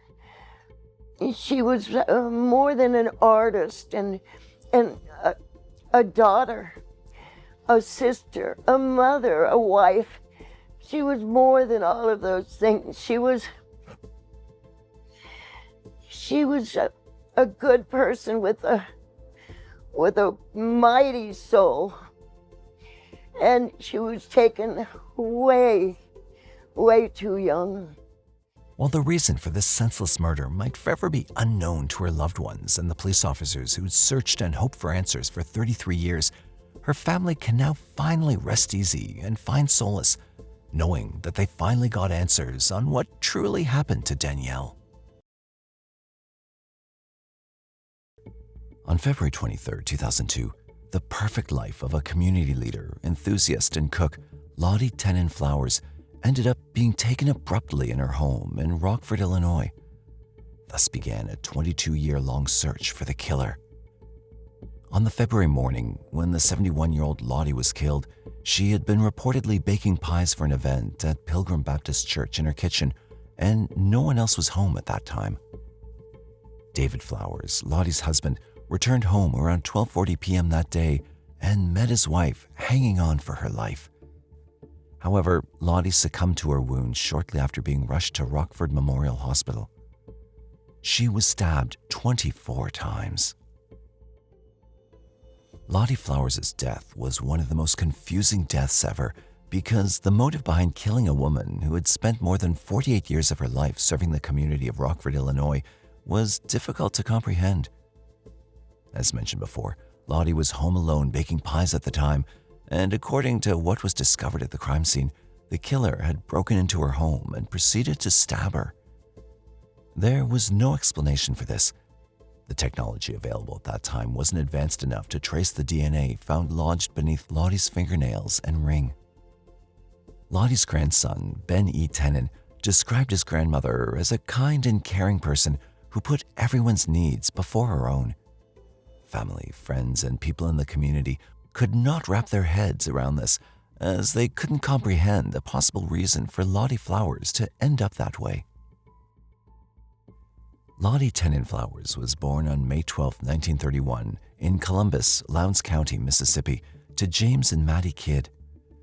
She graduated from Lambert High School and after 2 years got married to Luther Tenon on December 26, 1951. Lottie, who previously lived in Vance, Mississippi, moved to Rockford, Illinois with her husband Luther. The couple had 5 children together. However, after 38 years of marriage, Lottie and Luther got divorced, and on April 6, 1991, Lottie married David Flowers of Rockford. Lottie Flowers had lived for 49 years in Rockford before she was murdered. During those years, she had graciously served the community by working at the Rockford Memorial Hospital, Warner Lambert Company, and Rockford Board of Education. Lottie was also a very active Christian. She was a fervent member and stewardess at Great New Hope Baptist Church, St. Luke Missionary Baptist Church, and the Pilgrim Baptist Church. Church aside, Lottie also served as the president of the Westside Neighborhood Association. Now, this might seem like a whole lot for just one person, but Lottie Flowers handled it all with grace and poise.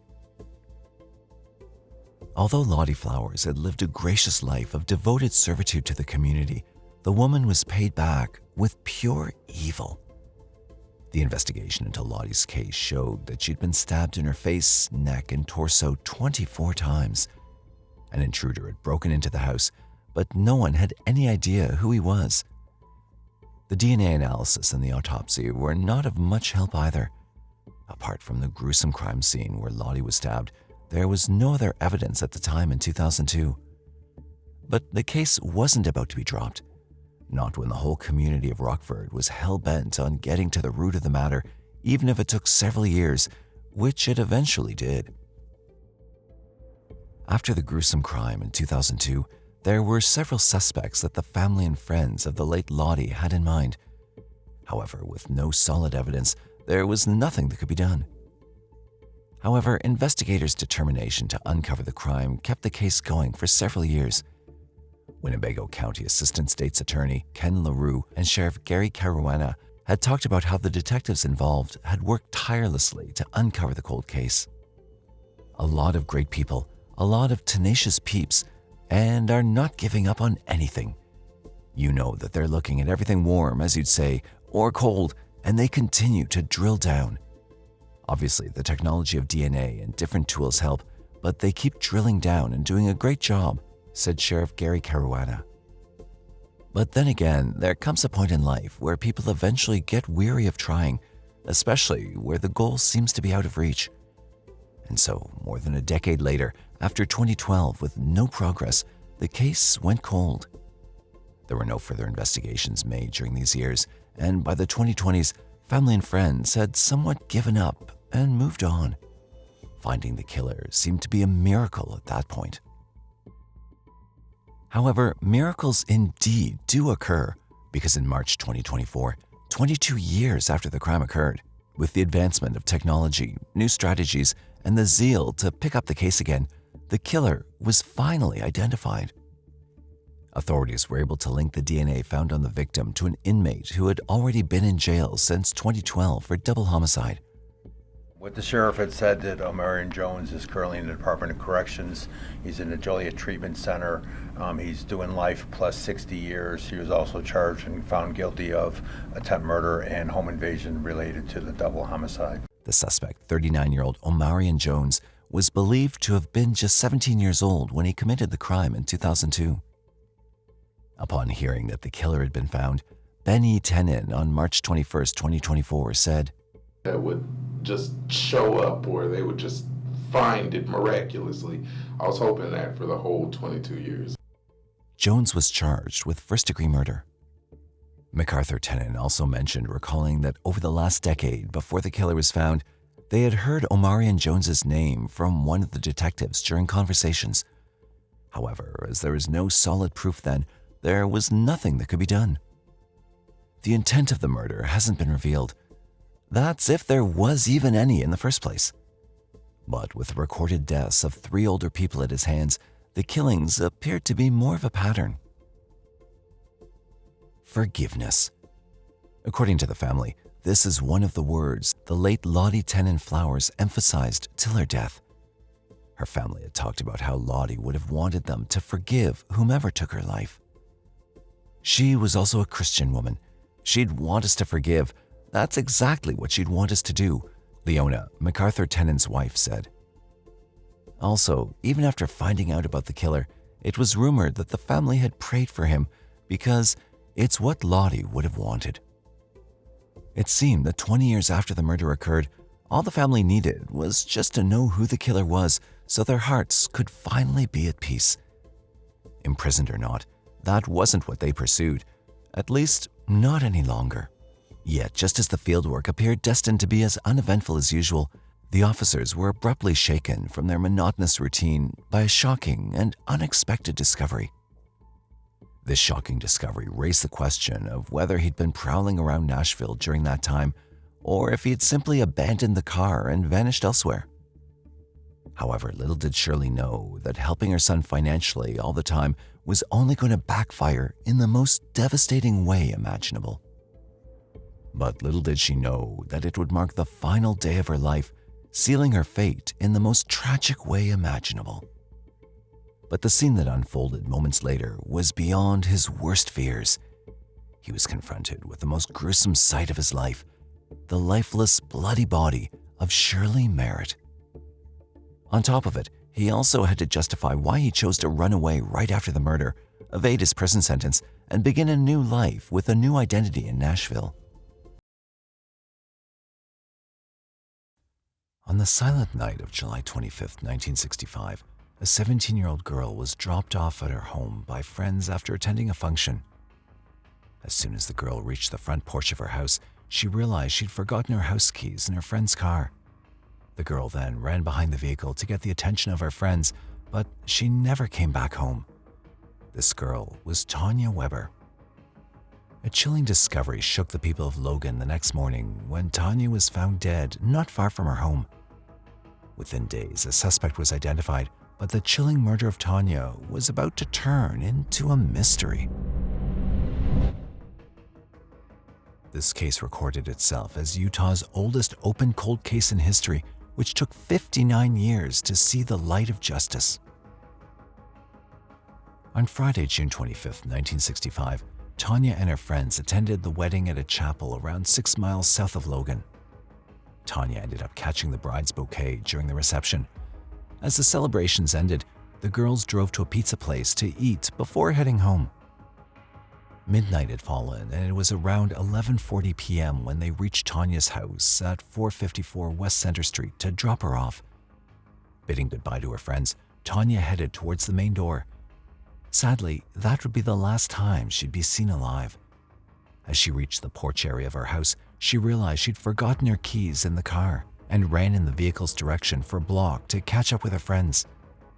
This little incident was about to change everything, because what happened to her after that became a mystery forever. Tanya did not return, nor did she succeed in catching up with her friends. The next day, roughly a block away from the Weber's house, a neighbor found Tanya's body shoved behind the bushes at the rear of a residence on 324 West Center Street. Tanya was lying face down, partially clothed with only a pink zipper sweater on her body. Her neck was tied up by one of her stockings, and her lower limbs had been covered with mud, like she was dragged along for a distance. Logan City Police and Cache County Sheriff's detectives collected Tanya's deceased body, ruled her death as a homicide, and sent the body for autopsy. Logan was called one of the safest cities to live in, and the murder of Tanya Weber was one of the very first homicidal incidents in Logan in the last 35 years. The news spread like lightning through the city and terrified the locals to the level that they began fearing getting out of their homes at night. Detectives began their investigation by looking into her life. Born on November 10, 1947, Tanya was the firstborn child of Sterling and Marion Weber.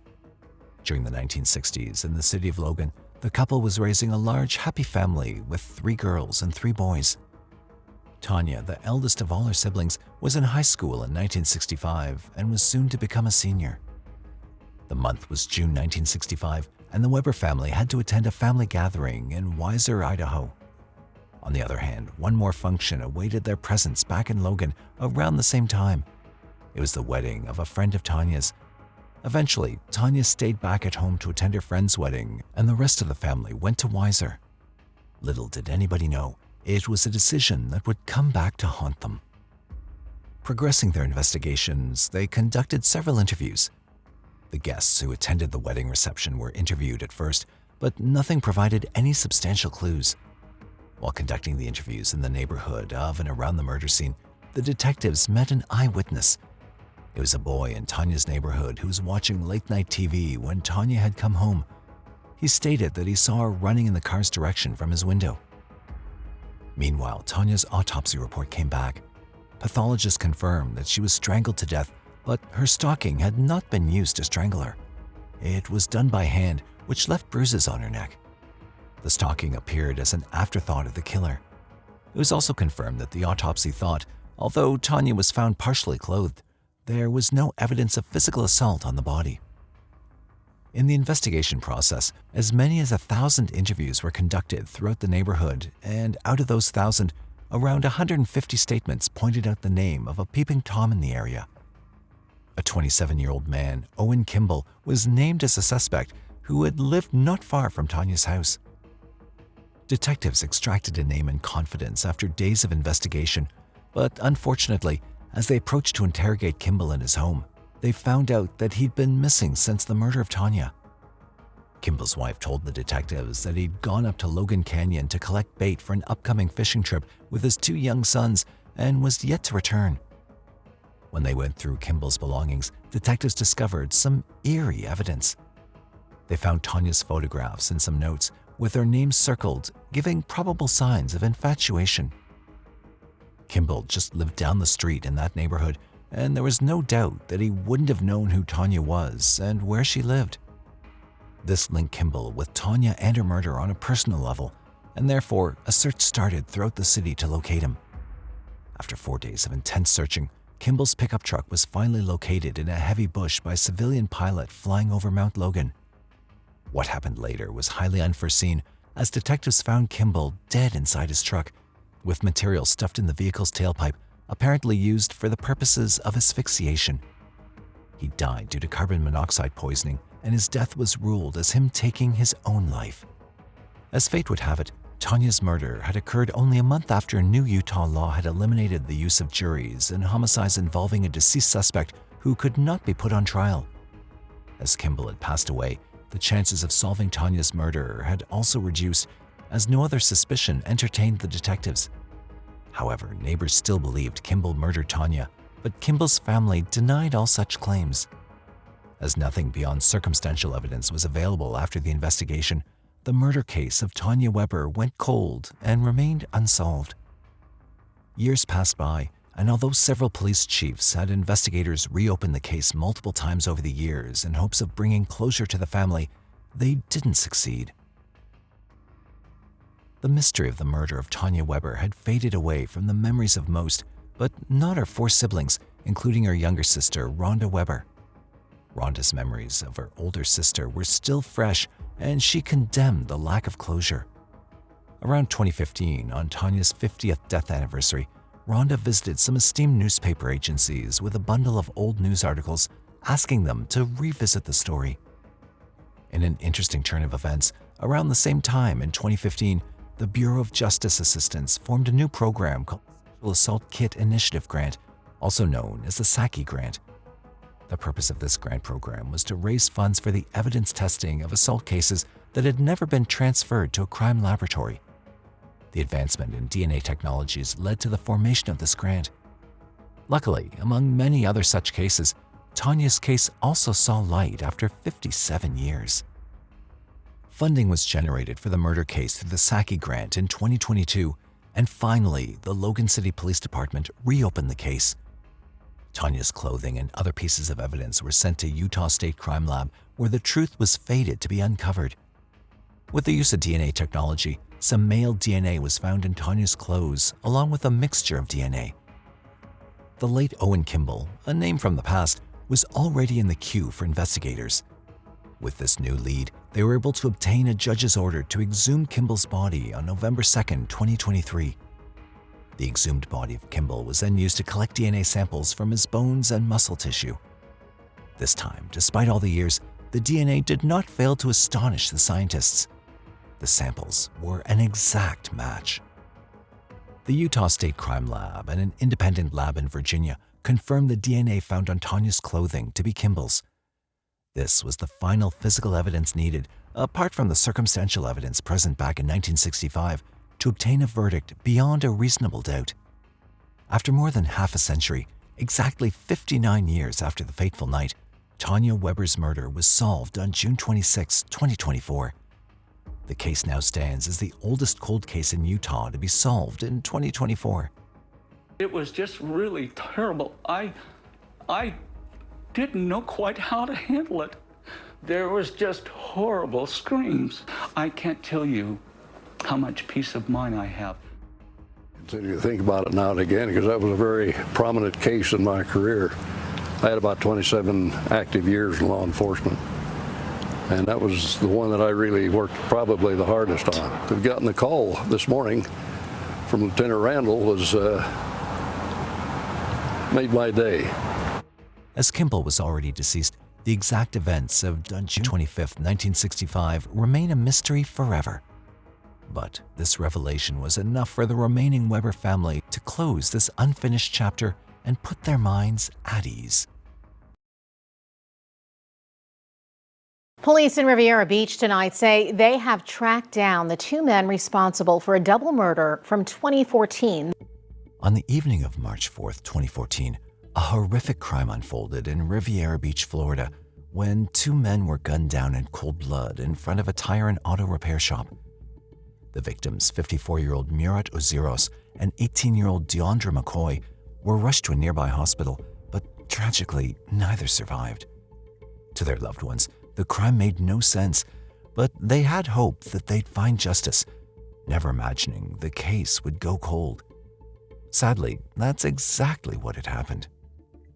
It ultimately took a full decade for authorities to close the case, and when it was finally solved in 2024, it came with even more shocking revelations. It was the late evening of March 4, 2014, a day that would forever alter the lives of two families in Riviera Beach. The local shops were winding down for the night, with nothing out of the ordinary expected, much less something so terrifying. Around 8 p.m., Murat Oziros stood in front of his shop, Florida Sunshine Tires and Auto Center, on the 1500 block of Avenue E. Nearby, Deondre McCoy, a family friend of the Oziros family and an employee, was helping Murat move tires back into the shop as they prepared to close for the day. Suddenly, a man armed with a gun approached the store and opened fire on both Murat and Deondre, leaving them bleeding on the street. The assailant fired more shots, but miraculously, no one else was hurt. One of Murat's sons was also at the shop that evening, but thankfully, he'd managed to escape unharmed. When emergency services had arrived at the scene, both men were barely clinging to life. Riviera Beach Fire Rescue rushed them to St. Mary's Medical Center in West Palm Beach, but tragically, they couldn't be revived.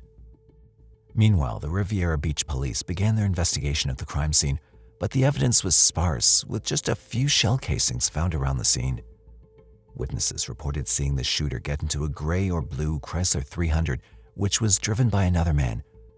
The getaway vehicle had sped south on Avenue E, with witnesses noting it had a temporary donut spare tire on the front. It was also discovered that no money was taken, but a gold necklace belonging to Murat was stolen, along with some other personal belongings. Despite neither Murat nor Deondre resisting the robbers, they were still senselessly gunned down. To determine if either victim had any enemies or someone who might have wanted to harm them, detectives began interviewing their families. The murders made no sense to the Oziros family, but the impact was nonetheless devastating. Murat's wife of 29 years, Cynthia Oziros, shared with the media that her husband had come to the United States from Haiti in the late 1970s in pursuit of the American dream. By all accounts, Murat had achieved that dream. He got married, raised 5 children, and opened 2 successful businesses in Palm Beach County.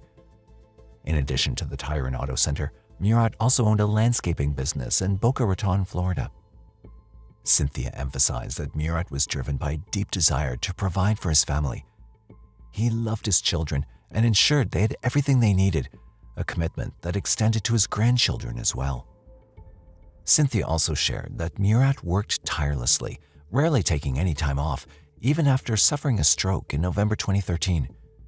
Despite his health challenges, his spirit never wavered. He refused to accept handouts from anyone, though he was always eager to lend a helping hand to others. Loved his family, loved his kids, his grandkids. People in the neighborhood used to call him stepdad because he was just a dad to everybody. everyone turned to him for help. He'd even fix people's tires for free if they couldn't afford it. Murat was well known and respected in the community. Everyone saw him as a good person. He didn't just want the best for his family, he wanted the best for the entire neighborhood. He was just a good person in his heart. He was a good person, you know. I mean, I couldn't ask for anything better. In their 15 years of living in the neighborhood, the Oziros family had never encountered any trouble. It was difficult for them to accept that anyone could have the heart to commit such a horrific crime against them. Deondre McCoy, on the other hand, was a hardworking teenager who took the job at the tire shop to make ends meet. He just graduated high school and dreamed of going to college in Orlando. Deondre's mother, Marissa Correa, shared that they were looking into student housing just days before his murder.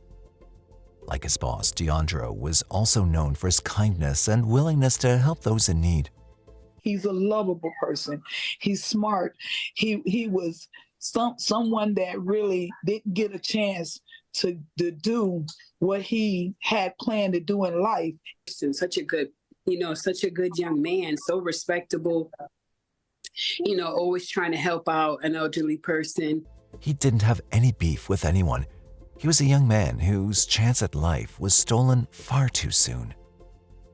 With no clear leads, detectives began asking around the neighborhood. As they spoke to different people, they uncovered a shocking truth. The shooting at the tire shop wasn't a random act of violence. The perpetrators were on a crime spree, having committed at least 2 other armed robberies around the same time in the area. They'd pull up in stolen vehicles, jump out, and demand property. Despite compliance, victims were still shot. What initially appeared to be a random robbery spree had ended in a senseless tragedy rather than a premeditated murder. However, progress in the investigation stalled. Despite detailed descriptions of the robbers and their stolen vehicle, authorities were unable to track them down. With the homicide rate in Riviera Beach high, the Riviera Beach police were forced to shift their focus to other pressing cases. As days turned into months and months into years, with no new leads, the case went cold. The families of Murat and Deondre struggled to maintain hope. Cynthia later shared how she would drive around town, seeing countless pictures of people at bus stops and cold cases, which only deepened her despair. Moving on seemed nearly impossible. After Murat's death, the family shut down Florida Sunshine Tires to cope with their immense loss.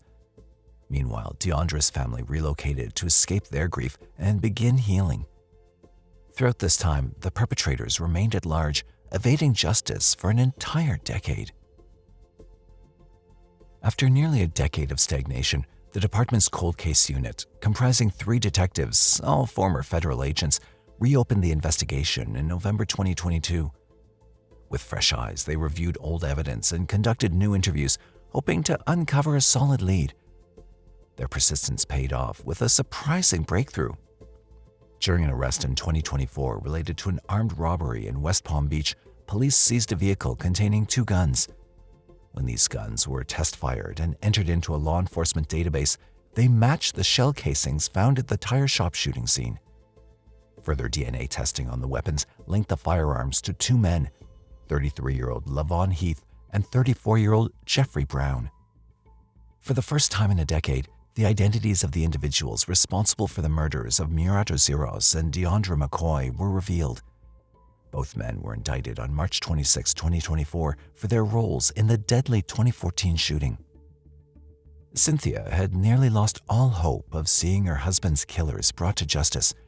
So in April 2024, when detectives informed her of the indictments against 2 men, she could hardly believe it. As she called her children to share the news that their father's killers had finally been caught, she felt an immense weight lift from her chest. In a twist of fate, Lavon Heath was apprehended on his 33rd birthday following another violent incident. On February 12, 2024, at around 4:49 p.m., Riviera Beach police responded to a distress call at a Chevron gas station on West Blue Heron Boulevard and Barack Obama Highway. Initially reported as a fight, the situation escalated when 43-year-old Calbert Dawson was shot and killed inside his vehicle by Lavon Heath. Heath was later arrested by the U.S. Marshals Fugitive Task Force on March 7, 2024. Meanwhile, Jeffrey Brown was already incarcerated at Martin County Correctional Institution in Indiantown on charges of drug trafficking and firearm possession. For their involvement in the murders of Murat Oziros and Deondre McCoy, both Lavon Heath and Jeffrey Brown face 1 count of first-degree murder with a firearm and 1 count of felon in possession of a firearm. On April 5, 2024, the Riviera Beach Police Department held a press conference to announce the resolution of the case. Well, good morning, and thank you all for being here. Certainly this is a somber moment for the family because they relive these emotions that they went through a long time ago, but I am glad that we are working diligently to provide closure. Murat's family attended the press conference, with Cynthia flanked by her 2 sons. She expressed deep gratitude toward the detectives and spoke about how much this closure meant to them. For helping us close this case.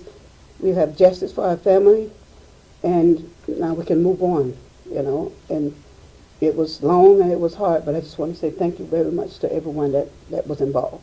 Deondre's family, who couldn't attend the press conference, shared their own heartfelt emotions. While the arrest marked the end of a painful and agonizing wait, true closure still felt out of reach, a reminder that some wounds never fully heal. There's really never closure because the one question that I have, they're not going to be able to answer that. And my question, what was going on and why it had to happen. As this case drew to a close, many other families continued to wait for answers. Major Josh Lewis, who leads the Riviera Beach Police Department's investigative unit, vowed that the cold case team's work would pave the way for more arrests and justice. I want to send a message, and the message is that if you commit a crime in this city, I don't care if it's in 1970, I don't care if it's in 1980, 1990, we will find you, we will hunt you down, we will do what we need to do to make sure that you're brought to justice. And today is an example of that. On November 22, 1984, Wendy Jerome left her house to deliver a birthday card to a friend. What would have been a normal Thanksgiving for the family turned into a night of sadness and despair as Wendy could never make it back home. Hours went by before her body was found in the courtyard of a school. The police later revealed that Wendy had been assaulted and beaten to death. Due to the lack of witnesses, clues, and sufficient DNA technology at the time, the case went cold for nearly 40 years. The Wendy family continued to suffer with disappointment and grief in their pursuit of justice for decades. Their resilience paid off when a suspect was finally brought to justice. The horrific incident took place at around 7 p.m. on November 22, 1984. It was Thanksgiving, and Wendy had just finished dinner with her father. Both of them sat in the comfort of their home and waited for Marlene Jerome, Wendy's mother, to come home from work so the family could have dessert together. November 23rd was also the birthday of Wendy's friend. However, since it was Thanksgiving, Wendy knew that she wouldn't be able to see her friend that day. That being said, she decided to give the birthday card to her friend early. Wendy lived on Denver Street and had permission to go to her friend's house on Alexis Street, Rochester, New York, located just 3 blocks away. Although Wendy had permission, her parents had asked her to be home by 8 p.m. Her mother, who had arrived home, decided to take a nap. She woke up from her nap at 8:15 p.m. and rushed to Wendy's room, and this is where the panic began. The clock was already past 8, and Wendy was not back home yet. When her parents were unable to reach her, they realized something was wrong. They'd immediately called the police, and then the search for 14-year-old Wendy officially began. Soon after the investigation began, the family's worst fear unfortunately manifested into reality. Around 3 hours had gone by since the search was initiated when a passerby found Wendy's body in the courtyard of school number 33 on Webster Avenue. She'd been assaulted and beaten to death. An autopsy that was conducted at the time revealed that she'd lost the battle for life due to blunt force trauma. Her skull appeared to have been fractured due to what medical examiners described as a blow with significant force. Apart from that, multiple signs of lacerations suggested that Wendy had put up a fight against her attacker, a fight during which she was assaulted and would lose the battle for life. DNA samples were also collected from the scene of Wendy's murder. However, back in 1984, forensic science was still in its infancy. given the lack of technological advancements in DNA testing, these samples were worth close to nothing. They couldn't be analyzed and compared through databases, which would help create a list of suspects and ultimately identify the killer.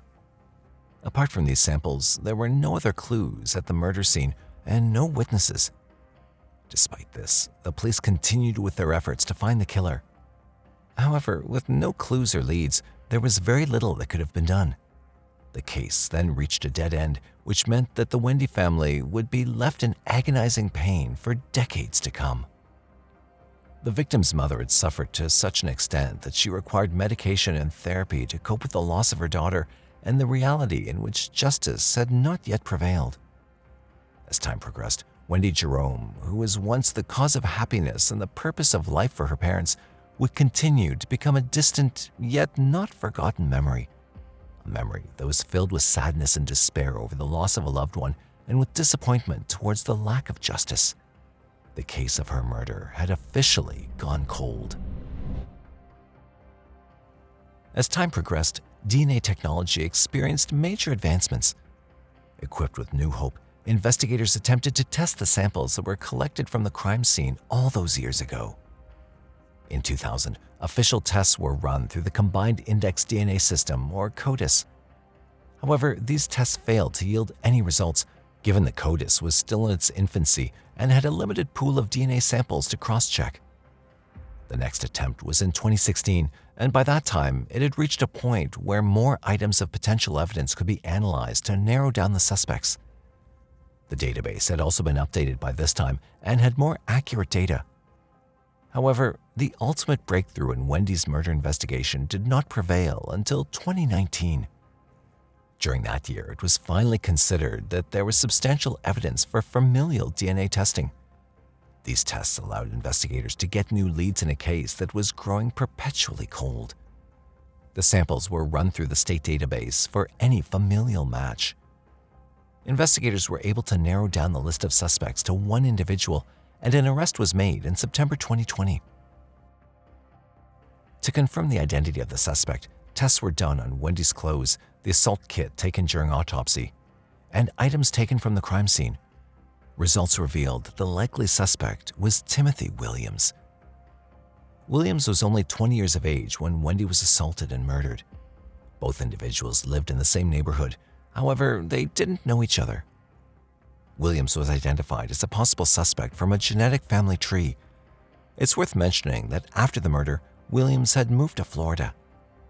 The police collected DNA samples from his Florida residence, and sure enough, they matched those from the crime scene. The Monroe County District Attorney's Office announced the arrest of Timothy Williams, now 56, from his Florida residence on September 11, 2020. For the last 35 years, major crimes investigators traveled to Melbourne, Florida earlier this week. On Wednesday, September 9th, with the assistance of the Florida Department of Law Enforcement, we arrested Timothy Lee Williams at his home and charged him with the murder of Wendy. He was the first person in the state to go on trial with an arrest backed by familial DNA. While on trial, Williams denied the accusations leveled against him and stated that he had consensual intimacy with Wendy 36 years ago and that he did not hurt her. He went on to state that he feared being charged for being physically intimate had he told the police about that night. Williams pleaded not guilty, and the case progressed further, but there were a few road bumps along the way. In December 2023, a verdict due to a mistrial was declared due to jury misconduct. The Wendy family, who were in pursuit of justice, were left waiting a while longer. The victim's father unfortunately passed away before the trial ended, not knowing who had ended the life of his teenage daughter. Sharing his thoughts on the matter, Bill Jerome, the victim's younger brother, said, "My father passed away from cancer before ever knowing who murdered his little girl. And for my dad to take that to his grave, it wears me out every day." After waiting for a few more months, justice for Wendy's family finally prevailed on March 8, 2024, when the court proceedings ended. The jury took 5 hours to give their verdict on a case that had carried on for 40 years. As per their verdict, Timothy Williams was found guilty on all charges leveled against him. After the verdict was announced, Marlene Jerome, the victim's mother, said, "This door is closed.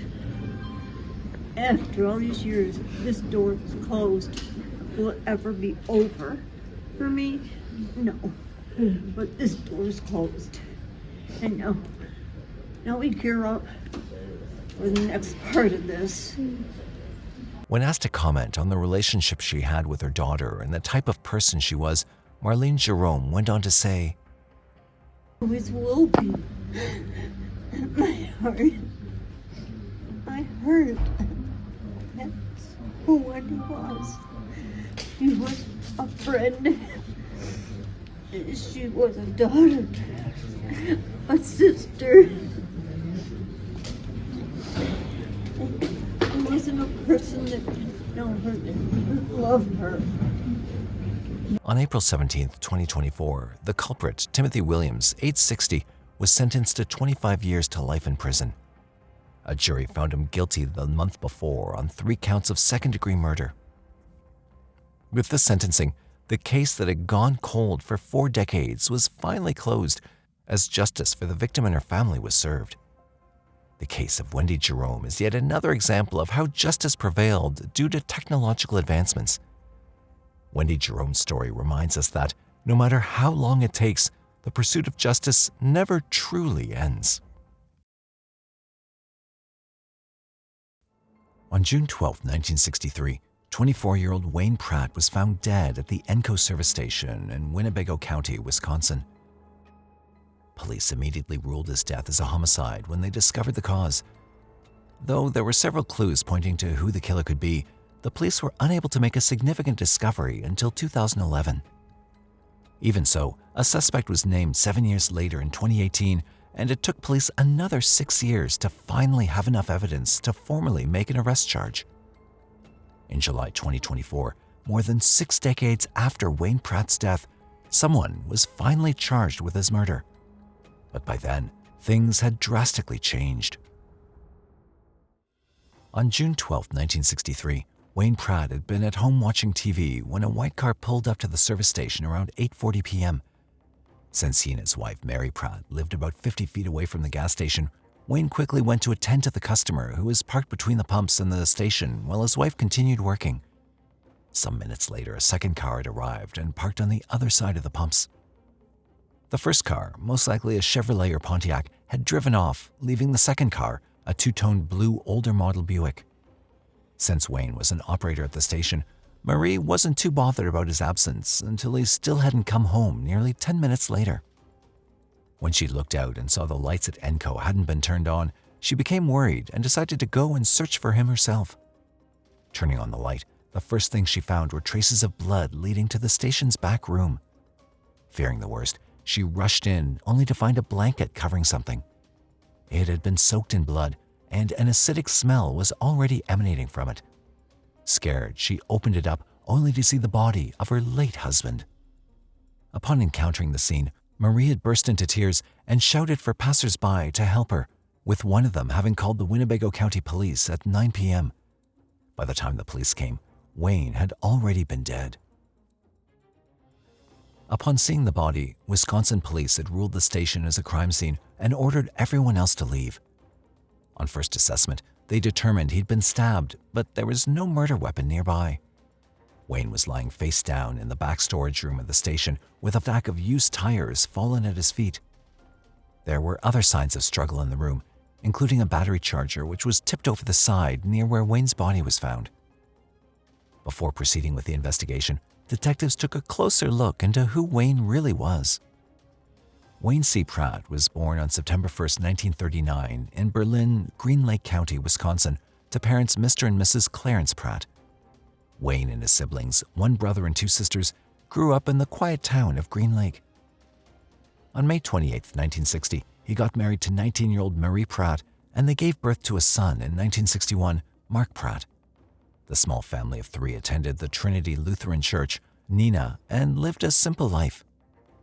At the time of Wayne's death, he was the owner of the Pratt's ENCO service station along Old Highway 41 in Winnebago County, Wisconsin, between Nina and Oshkosh, where he also worked as an operator. That night, police conducted door-to-door interviews, talking to over 75 people and about 25 people taking the lie detector tests. But no one except his wife could say what really happened. The next day, an autopsy was done, which revealed that Wayne Pratt had been stabbed 53 times in different regions of his body, especially the left side, back, neck, and head. Some of the stabs were about 4 inches deep, and 12 of them had punctured his lungs, which had caused both of them to collapse. Medical examiners also noted that he'd been hit on the head with something flat, like a snow shovel. The entrance door to the gas station was taken to a crime lab in Madison, Wisconsin, where it was checked for fingerprints. Everyone who'd gone to the gas station between June 12th to 14th, 1963 was fingerprinted, and their samples were checked against those found on the door. However, this led the police to no positive leads. The blood found in the gas station's back room was also analyzed, and investigators found 2 different blood types. One belonged to Wayne, while the other was from an unknown person. Based on this, police believe the unfamiliar blood belonged to the killer, suggesting that they had also been injured during the attack. Based on the multiple attacks, the level of violence, and the blanket used to cover Wayne's body, detectives suggested that the murderer was someone familiar to Wayne and had tried to paint a picture of a robbery case gone wrong. This was due to the fact that the cash drawer at the gas station was empty except for some spare change, which amounted to $2, when the money in there should have been around $250. A suspect had been arrested days after Wayne's death, but his name wasn't released to the public, and nothing could be proven against him, so he was set free. The police had also given no information on what else happened that night. For the first few years, detectives tried hard to piece the puzzle together, but since there were no tools or technological advancements available to process blood identity in 1963, the case quickly went cold, until a new lead came up almost 5 decades later. In 2011, 48 years after the murder, investigators had reopened the case. By this time, DNA analysis had become fairly advanced and a common practice. As such, the collected blood samples were tested again. Police confirmed that the preserved blood samples found on the crime scene belonged to 2 different people, and for the next 7 years, they worked tirelessly to identify the origins of the unknown sample. During this time, Wayne's body was exhumed from the Oak Hill Cemetery in Neenah, and a second autopsy was performed. Forensic investigators had taken DNA samples during that process, but the tests proved inconclusive due to deterioration. In 2015, Sorensen Forensics, a DNA lab in Utah, found DNA residual samples on the Wayne blanket had been covered with, but it was mixed with other substances, so they were unable to run it through the Combined DNA Index System database and find a potential suspect. In 2018, investigators had a breakthrough with forensic technology and issued a warrant to acquire the DNA of William A. Dockstader. The 82-year-old was living in Bowler, Shawano County, Wisconsin at the time of this warrant, but he couldn't be arrested because it wasn't only his DNA that had matched during the genetic analysis. Still, this was the second time he was being looked into for Wayne's murder, the first time being in 1963, shortly after the homicide. During that period, Dockstader had told the police he bought gas at the Enco gas station regularly, so he was friends with Wayne. Aside from that, investigators had also received anonymous tips about his involvement in Wayne's death in 1968 and 2011. Witnesses told police that Dockstader had badly needed money at the time since he was getting evicted and needed to pay fines to avoid going back to jail. Other people said that Dockstader's first wife believed he committed the murder and had also seen a bloody knife at their house the day after the murder. But when police confronted her with this information, she denied it. With this information, detectives at the time assumed it was a robbery case gone bad, but they had no substantial evidence to detain Dockstader, so he was let go. Even though there was enough evidence to charge the main suspect, it took Winnebago County Police almost 2 extra years to certify his involvement in the crime without a doubt. Winnebago County officials say they have a new suspect in the murder of Wayne Pratt at a gas station in 1963. Investigators sent DNA from Pratt's body to a lab, and now 5 years later, the sample has led officials to a suspect, but it's not likely to lead to any sort of prosecution. During this time, Dockstader passed away, leaving the unsolved questions forever unanswered. In 2024, through Cybergenetics, a software company in Pittsburgh, investigators were able to create a TrueLL data analysis from the evidence, which led to the confirmation of William Doxteter as the owner of the DNA found on the blanket. This was in addition to the live witness statements given over the decades. According to authorities, the DNA evidence, along with reports and witness statements, support the sheriff's office's conclusion that William Doxteter was responsible for the murder. On July 16, 2024, Wisconsin police officially issued him a posthumous charge for first-degree intentional homicide. Sheriff John Matz of Winnebago County expressed his gratitude to all the labs and agencies that aided in bringing light to Wayne's murder. He also said that Wayne's family would be made aware of the recent development in the case. The Winnebago County District Attorney, Eric Spar, expressed his thanks to the Sheriff's Office for bringing closure to the case after several decades. He also told reporters that there was enough evidence to pursue a homicide charge against William Doxteter if he'd been alive. Regardless of the suspect's death, it was still helpful to finally uncover the truth behind Wayne Pratt's death. On June 8, 1964, a fisherman found a severed arm in a gravel pit near Tip City, Dayton, Ohio, on State Route 571. Over the next few days, they found several other body parts, including a single torso, legs, and head from the nearby Miami-Erie Canal. The body parts were soon identified to be that of 43-year-old Daisy Shelton. In the following years, the police weren't able to find any leads or suspects in the case. Also, since there were little to no advancements in DNA technology for decades, there was very little police could do to find Daisy's killer. A witness came forward in 2017, more than half a century after the murder, and he informed the police that he'd seen a man striking Daisy before ultimately dismembering her body. Police were quick to find the suspect, but this update raised more questions than answers. In March 2024, the case was brought forward once again. 6 decades after Daisy's death, detectives were finally able to piece together the events that happened that day. However, the outcome was something that no one could have predicted. On June 8, 1964, a fisherman, Robert Johnson, sailing along a river in the east wing of Tip City, Dayton, western Ohio, made a horrifying discovery of a severed human arm in a gravel pit. Curious but wary, he alerted the police of the discovery before sailing away.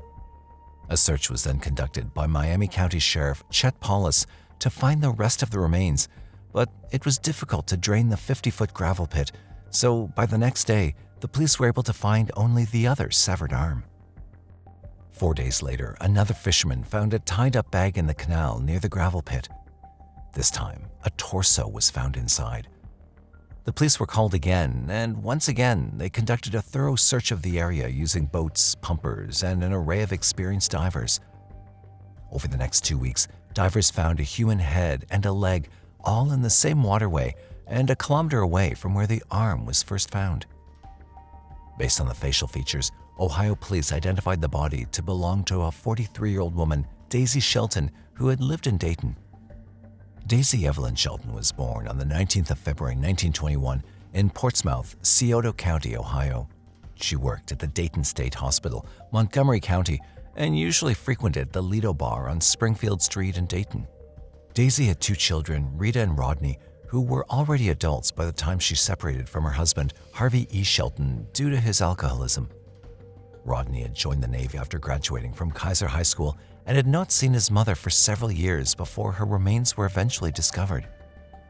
Before her death, Daisy lived on 4600 Springfield Street and had been recently laid off from Delco, an automotive electronics corporation in the Miami Valley.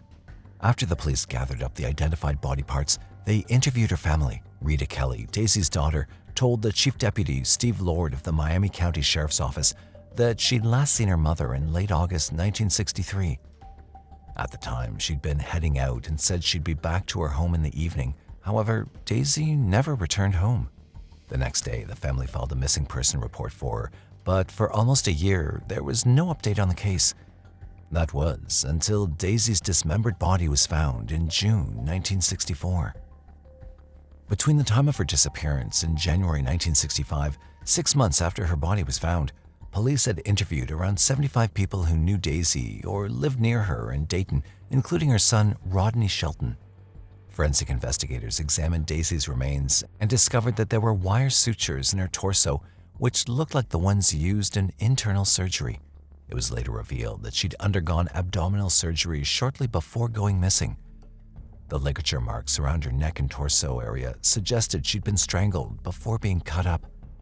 X-ray analysis showed that she had bone defects, skull fractures, and arthritis in one joint.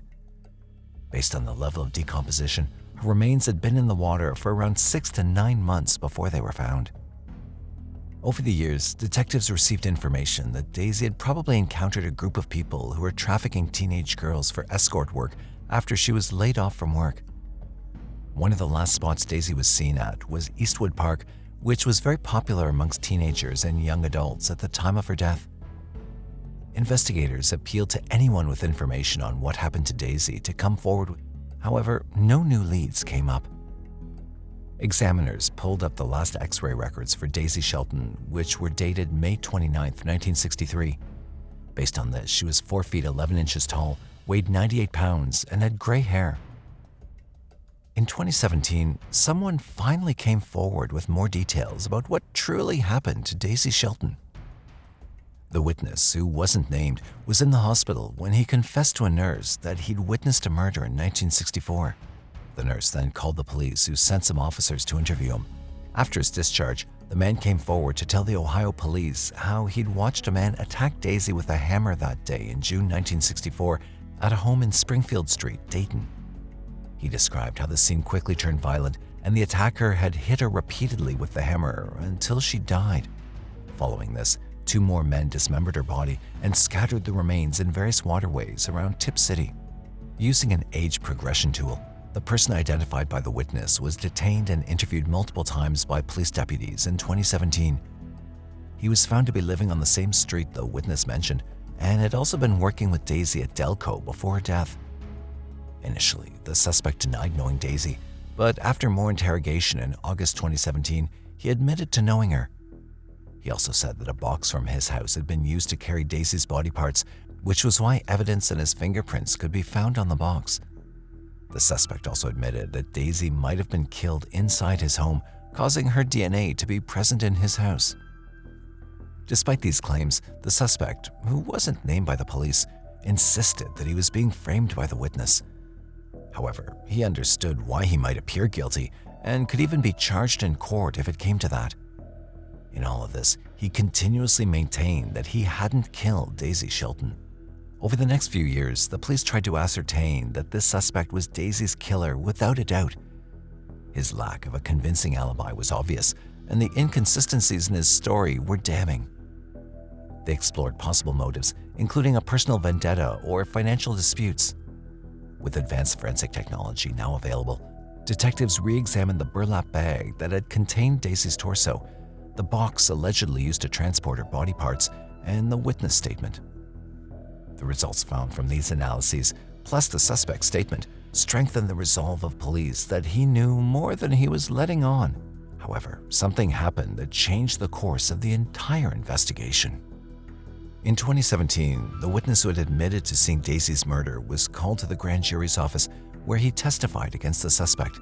However, before the case could be taken to the prosecution counsel, the witness passed away. Still, the police sought answers. A few years later, they were able to identify 3 men who were likely involved in Daisy Shelton's death. Unfortunately, all of them had died before the case could be brought to court. In 2023, prosecutor Anthony Kendall reviewed the case again, including the information gathered from the witness in 2017, the suspect's statement, as well as the evidence gathered so far. Based on all the evidence available, he realized that it would have been enough to move forward with a prosecution where the main suspect could have stood trial. Unfortunately, the suspect had already died in September 2022 at the age of 92. His identity was never revealed.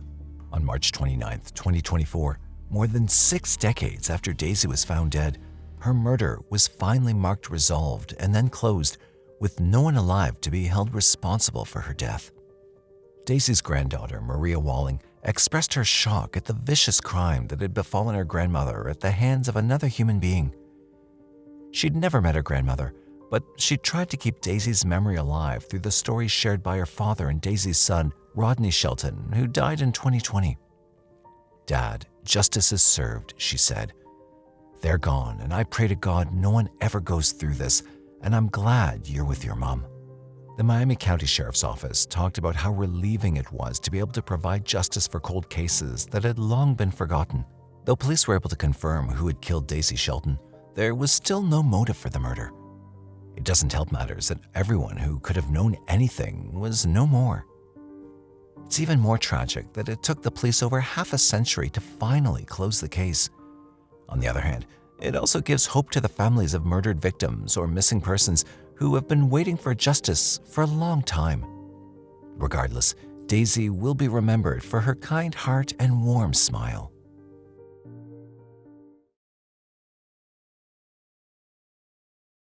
July 10th, 2004 marked the tragic death of Elena Lasswell, a resident of Phoenix, Arizona. And just like several other murders that have been committed, the police took quite some time to reach the root cause of it. Elena's murderer remained on the loose for another 20 years. On the evening of that tragic day, Elena had reportedly been in her bedroom. A car had been spotted parking close to Elena's residence, but at the time, no one suspected anything. That was until a call was made to the neighborhood police, and a few minutes after their arrival, Elena was pronounced dead in her own home. Fast forward 20 years, and the mystery that once baffled everyone was finally cracked wide open. July 10th, 2004 was supposedly just like every other normal day for everyone around Elena Lasswell, including her family. Elena was in her bedroom that evening when one of her brothers entered, likely thinking she was just taking a nap. However, that wasn't the case. Elena's brother found her unresponsive, and a call was immediately made to the Arizona Police Department and the emergency unit. On getting to the scene, the emergency unit immediately set to work trying to revive the 15-year-old, but all attempts were futile. According to the reports, it had been deduced that Elena had died hours before her body was discovered at 8 p.m. that evening. It was suspected that someone had broken into the Lasswell's home to commit the murder. Police also discovered that Elena Lasswell wasn't just murdered from the injuries evident on her body. It was deduced that she'd been and from the looks of it, had put up a brave fight before her life was snuffed out. Everyone who knew Elena was as confused as her parents as to why the little girl could even be a target in such an ill-fated situation. Elena Lasswell was just like every other ordinary teenage girl on 23rd Avenue, Thomas Road, Phoenix, Arizona. She was a cheerful young lady and was greatly liked by everyone. Elena was born on January 17, 1989, to Stephen Molly Lasswell. She was raised alongside her 4 siblings, 3 brothers, Martin, Joseph, and John, and her sister, Katie. Elena attended St. Gregory's Catholic School and Serene Elementary School, and then proceeded to Phoenix Preparatory Elementary, where she graduated in May 2004. Elena would have gone on to attend North High School during the fall of 2004, but sadly, her life was cut short. Elena was a shining light to everyone who came across her. Her family described her as someone who had an enthusiasm for life and brought joy to everyone she came in contact with. Everyone wanted to be friends with her. She had a love for art, animals, team sports, and also a keen interest in jewelry. Her love of art was quite evident in the way she expressed herself. Many had described her as a great poet and a writer with a deep understanding of life. One could say that she was wise beyond her years. On arrival at the murder scene, detectives had taken note of the several injuries on the deceased's face, including that the victim must have put up a fight with whomever got her. However, what the detectives were unable to determine at that moment was whether the injuries on Elena's face were the cause of her death. But that wasn't all that was found on the scene. Elena had also been assaulted. In fact, the police authorities at Phoenix had decided not to release graphic details of the murder scene to the public in respect to the family. DNA samples were taken from the scene, but even with those, the murderer wasn't identified at that time. Elena's murder case had no leads. This remained the status of the case for a very long time. Small dark green or black Ford sedan vehicle, unknown suspect within the ages of 16 and 19. These were mainly what the police had to work with. When the body of Elena Lasswell was discovered, forensic DNA examination was conducted, and the several leads on the case pursued were unable to bring out the killer. As a result of this, the Arizona Police Department went out of their way and had sought external help. An external investigative unit, known as the Silent Witness, was invited to partake in the case. Several flyers that had a sketch of a possible suspect were sent out to the public, and this was accompanied by the announcement of a $1,000 reward. However, even with all these efforts, nothing was found. Thus, for the next couple of years, the case went cold. However, the investigators involved were still not willing to back down. They were willing to search every part of the country and even outside it for Elena's killer. The years after 2004 witnessed the advancements of technology, and DNA examinations also reaped the rewards of these advancements. By 2012, detectives involved in Elena's murder case decided to re-examine the collected DNA. By making use of advanced DNA examination techniques, coupled with further research, investigators were finally able to make some headway. In March 2013, the DNA analysis was confirmed and a lead suspect was finally identified, Sergi Francisco Reyes. Shortly after a name was identified, things had sped up as a grand jury involved in the case indicted Sergi Francisco Reyes, setting the stage for a trial. But Sergi wasn't anywhere to be found, and the only lead on his whereabouts at the time was that he was somewhere in Mexico. Thus, in March 2014, an extradition process to seek out Sergi from Mexico began. However, March 2014 was still far off from the date when the killer was finally found. The following 10 years for the investigators involved in the case were focusing on finding Sergi Francisco Reyes. Finally, on July 10, 2024, with the help of the U.S. Marshals, the murderer was found. It took 20 years to finally bring the murderer into police custody, and as if it were Providence in action, it had happened on the 20th year anniversary of Elena's death. 37-year-old Sergi Francisco Reyes was immediately transferred to the Maricopa County Jail to face his sentence. He was faced with 1 count of first-degree murder, 2 counts of sexual assault, kidnapping, and second-degree burglary. Although just 17 at the time he committed the murder, Sergi was still charged and is set for a court appearance later in 2024. A bond of $1.5 million was set for Sergi Francisco Reyes, but there isn't any indication that a lawyer would defend the killer in court. Steve Lasswell, Elena's father, had expressed more relief in stopping the killer from causing more harm by getting him arrested rather than getting back for Elena's murder. Finding the killer had finally put the deceased's family to rest. According to Elena's aunt, the family wasn't bent on avenging Elena's death. All they wanted was for the killer to be found so he wouldn't harm anyone else. She wanted him to be caught so he couldn't hurt anyone else, Kitty Tourville, Elena's aunt, had said, in reference to what Elena's late mother would have wanted. That sense of security, of well-being, of protection was on shaky ground. But the fact that they caught the guy on the same day that he did this to her, it just feels good. Katie Tourville also believed that discovering the killer's whereabouts, even after 20 years, simply meant Elena's spirit was finally at rest.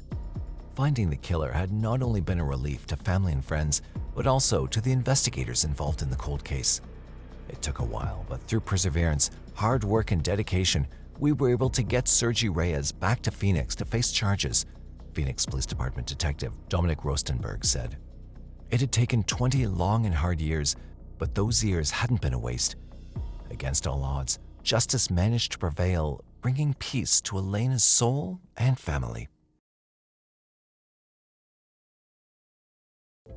On the morning of February the 11th, 2020, neighbors were shocked to find 29-year-old Alex Andrea Liddy dead in her Hyde Park View apartment at 10 Moore Street, Malden, South Carolina.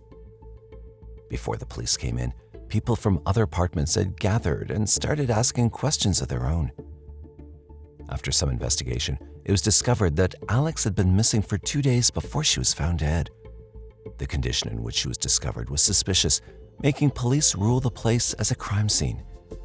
They started the investigation, but were unable to continue it at the time because of the outbreak of the coronavirus pandemic.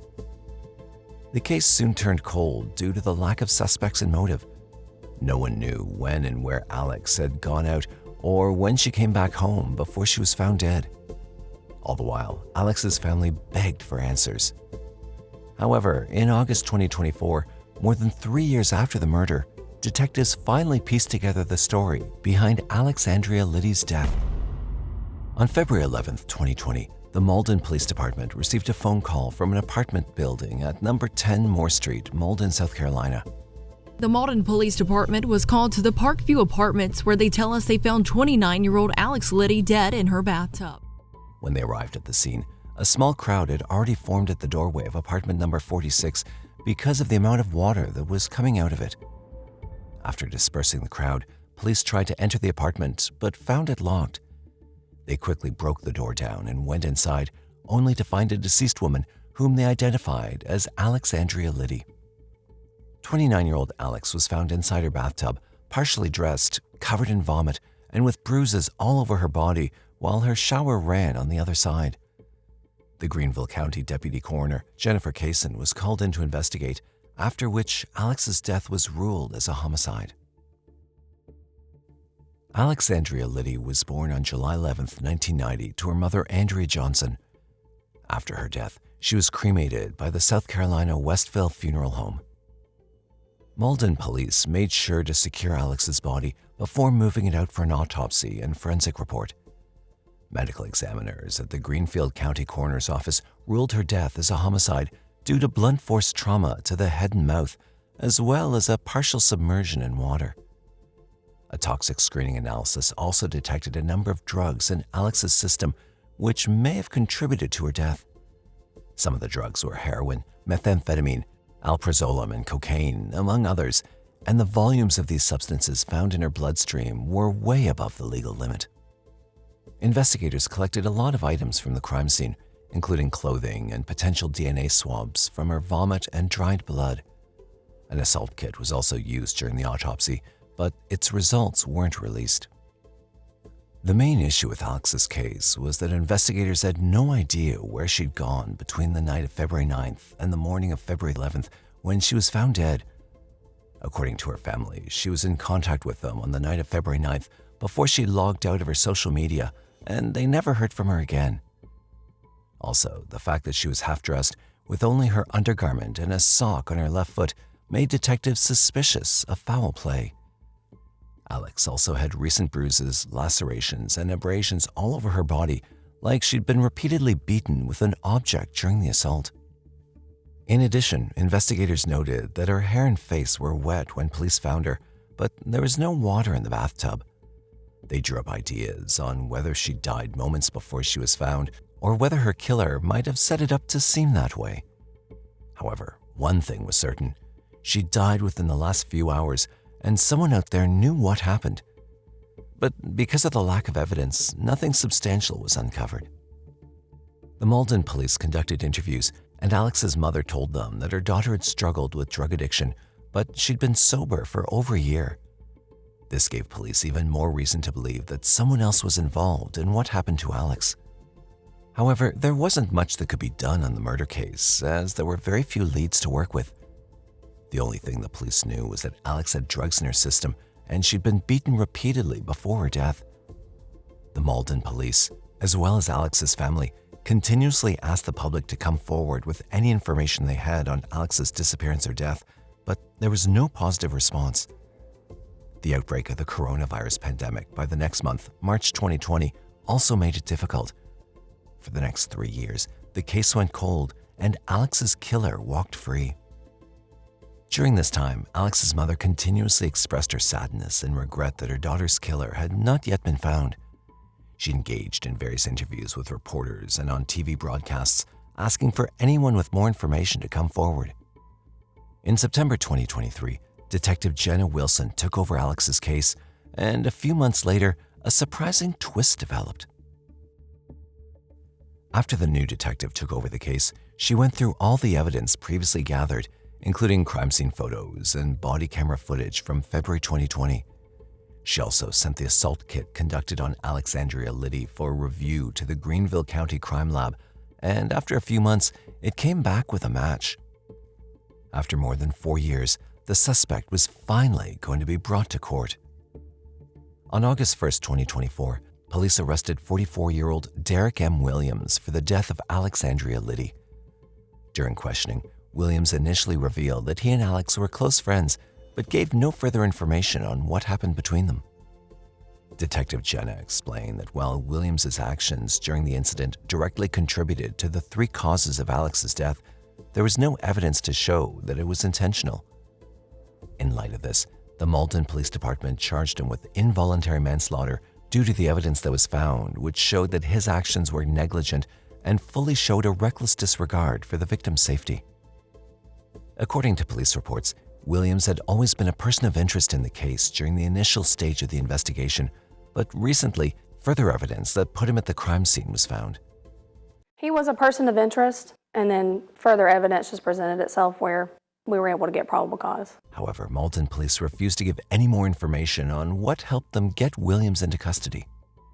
Records also showed that Derek M. Williams had been arrested in November 2023 for the illegal possession of drugs, and he had a surety bond of $75,000 on this charge.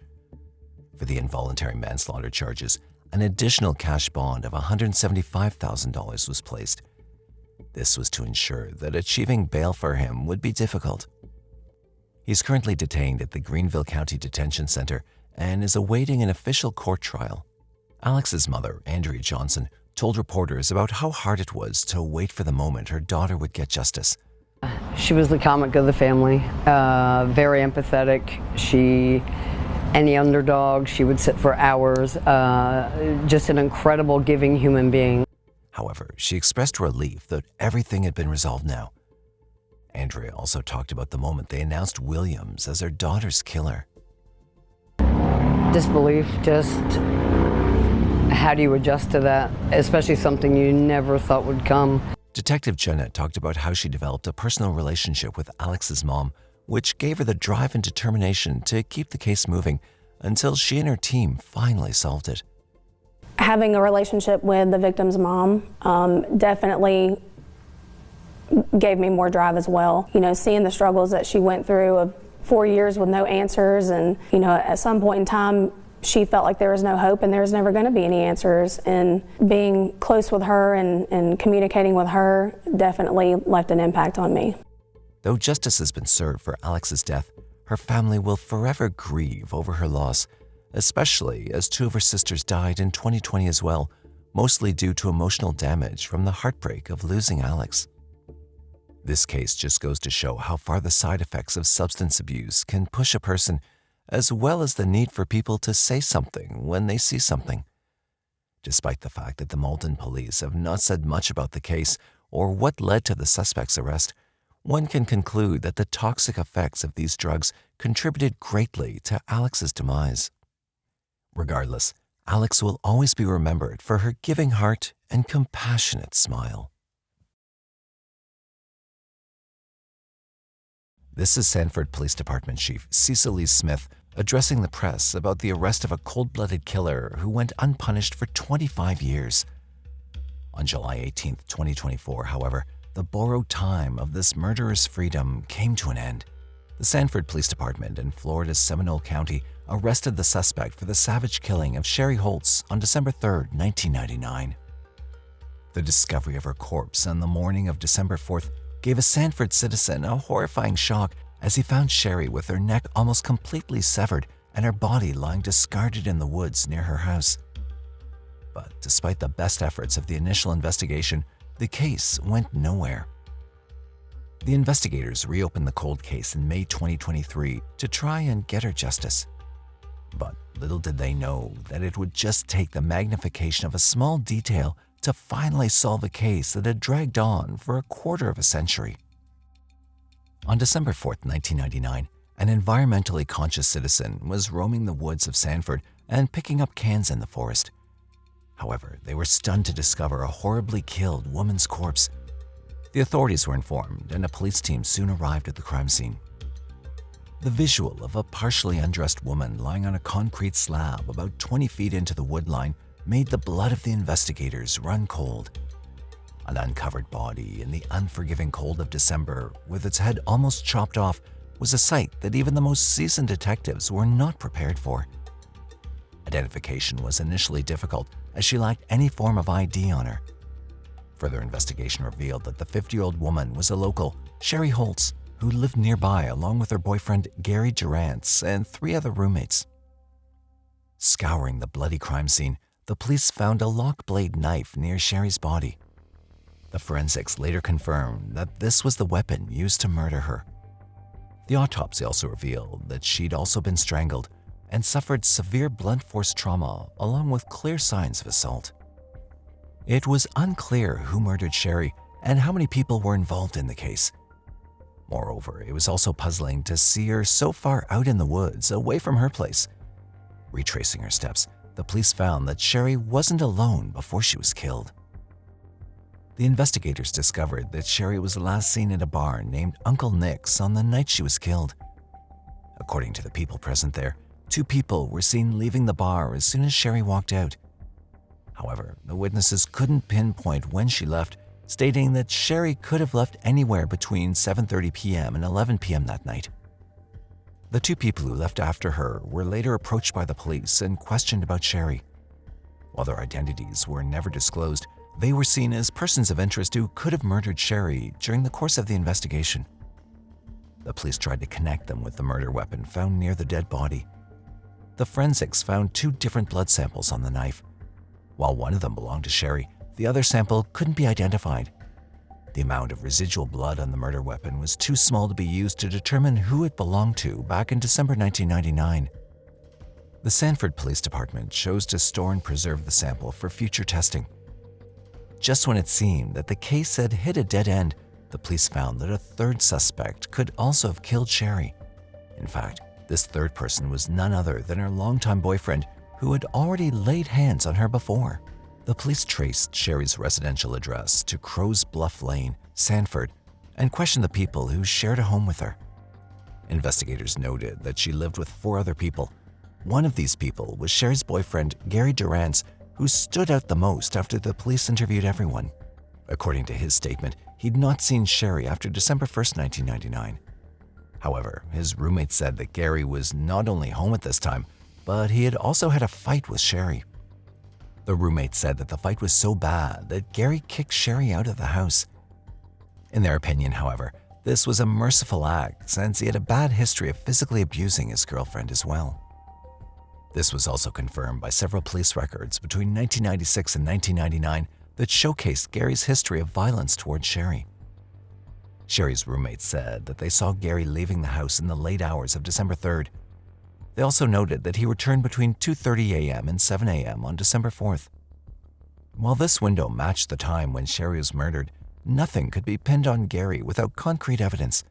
Thus, this information didn't elevate his status higher than that of any of the other 3 suspects in the case. But Sherry's roommates also noted that Gary seemed to be already aware of Sherry's murder even before its investigation began. At last, the police had no more leads to work on, and the only possible answer to the case lay in the unidentified blood sample. Hence, Gary remained a free man. Despite the best efforts of the Sanford Police Department, the case ultimately went cold and was shelved. However, this wasn't the end of Sherry's story. Fortunately, the next time police reopened her case file, they were ready to pen its final chapter owing to a big breakthrough.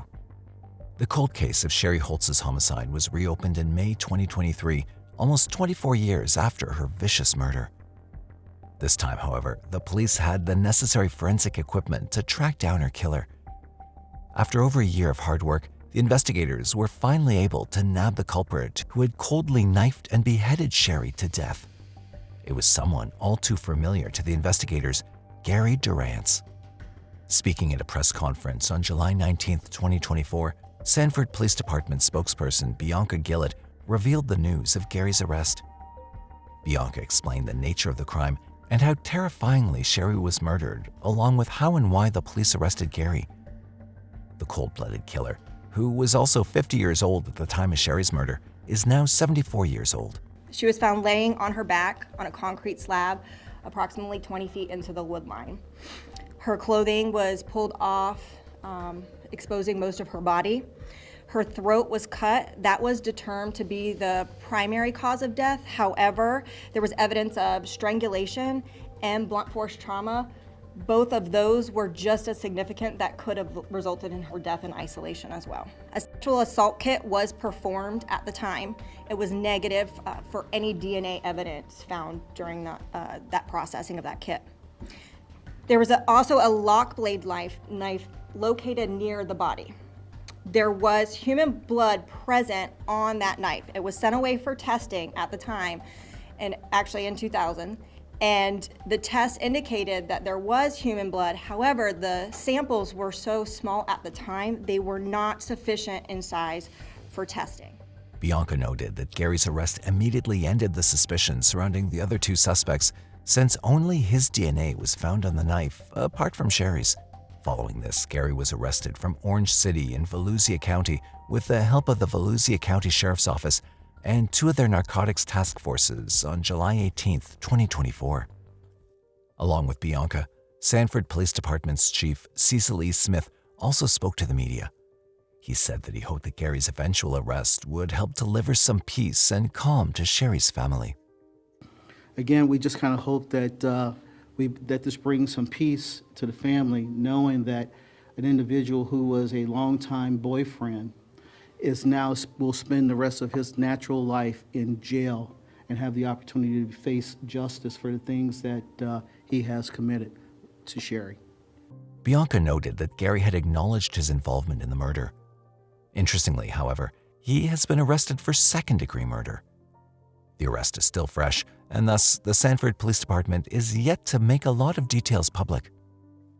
Right now, Gary's being held at Seminole County's Johnny Polk Correctional Facility. His jail records say that he'll face the first day of his trial on September 10th, 2024. Although it's yet to be determined what his punishment would be, the police have put a cold-blooded killer behind bars after years of hard work.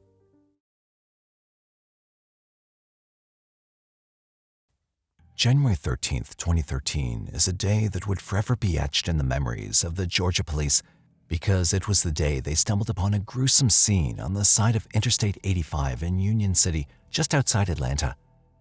An abandoned Dodge Charger, its once shiny surface now dulled, held a dark secret. Looking in, they found the lifeless body of 32-year-old Cheryl Colquitt-Thompson, 33-year-old Quinones King, and 43-year-old Rodney Cottrell lying cold and still. As detectives unraveled the mystery, they discovered a tale of unimaginable horrors.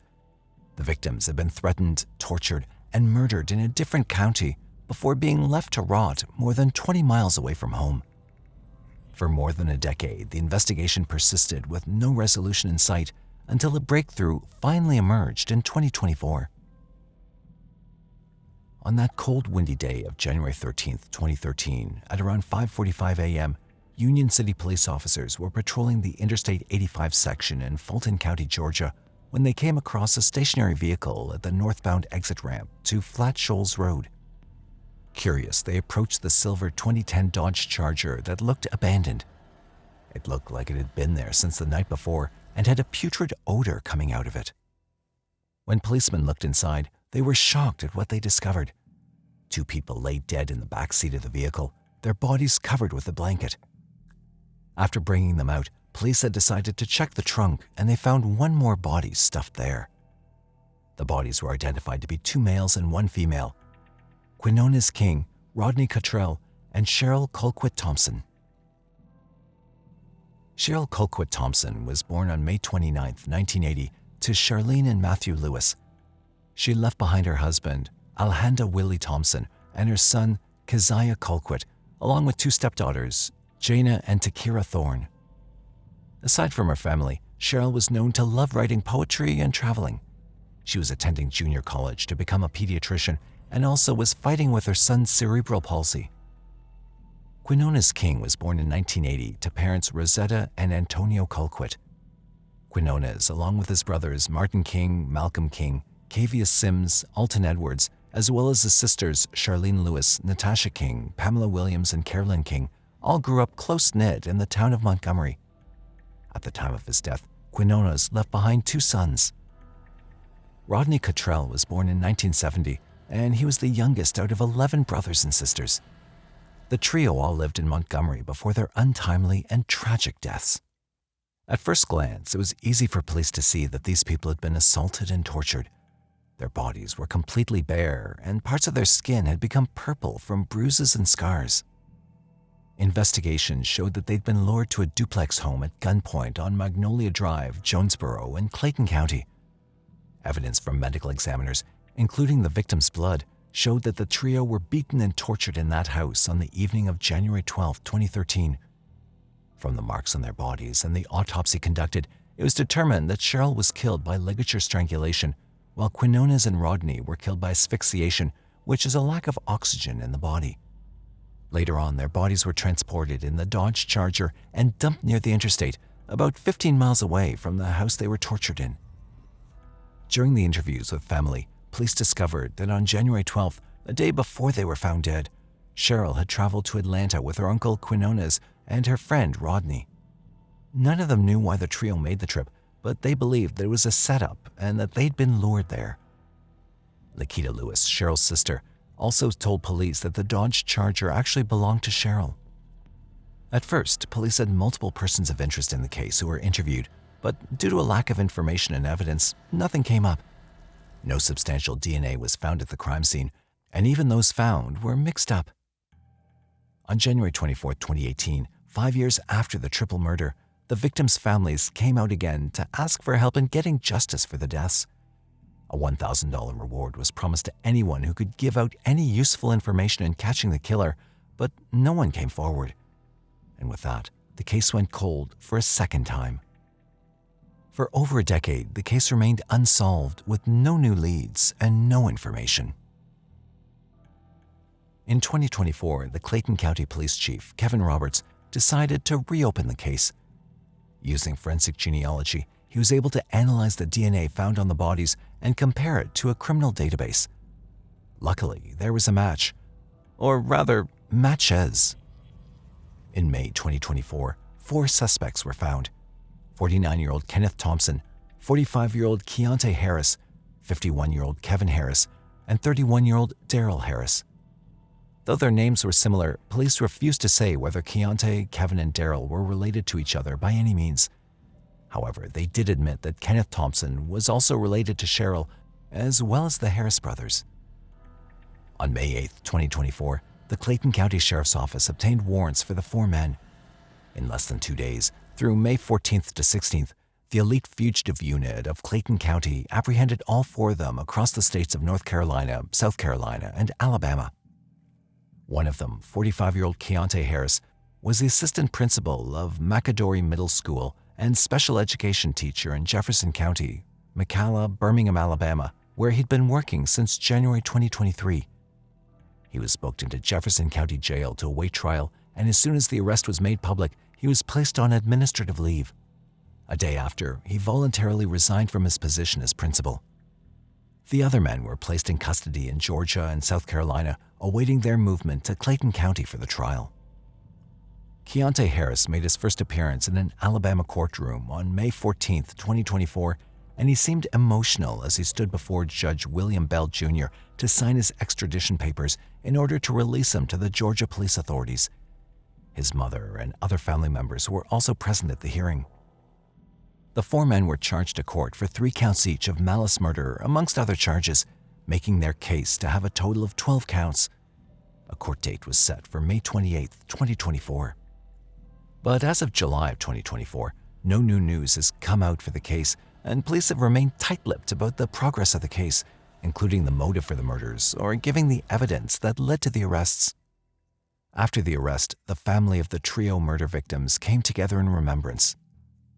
Holly House, Quinones' sister and Cheryl's aunt, described Quinones as the knee baby in her big family, silly and fun-loving. He was the glue that held our family together, she said. Rosetta Colquitt, Quinones' mother and Cheryl's grandmother, revealed that she'd never given up hope of getting justice. She also expressed gratitude to the Clayton County police investigators for all their efforts. Lakita Lewis, Cheryl's sister, who's now taking care of Keziah, her nephew with cerebral palsy, told police how relieved she was that they could finally put a face to whomever did it. Quinones' cousin, Valencia Hogan, also told reporters that though the killers had been arrested, there was still a long way to go before justice could be fully served. Central Alabama Crime Stoppers Director Tony Garrett said this case was one of the first cases he'd worked with and is hopeful justice would finally be served. He talked about how they started a prayer vigil every year for the victims and their families. One of the most surprising things about this case is that one of the killers actually had access to children and had the very profession of guiding and teaching young minds about right and wrong. 3 people were viciously torn away from their families without reason or thought, yet we cannot fully tell why or how it truly happened. 2 able-bodied men were beaten and strangled to death. One can't help but wonder what was the reason behind torturing and killing 3 innocent people. Shout out to these incredible true crime lovers. Your support truly keeps us going. To the rest of the Mysterious 7 family, if you want to get in on the action and get a shout out, join our Crime Police membership today.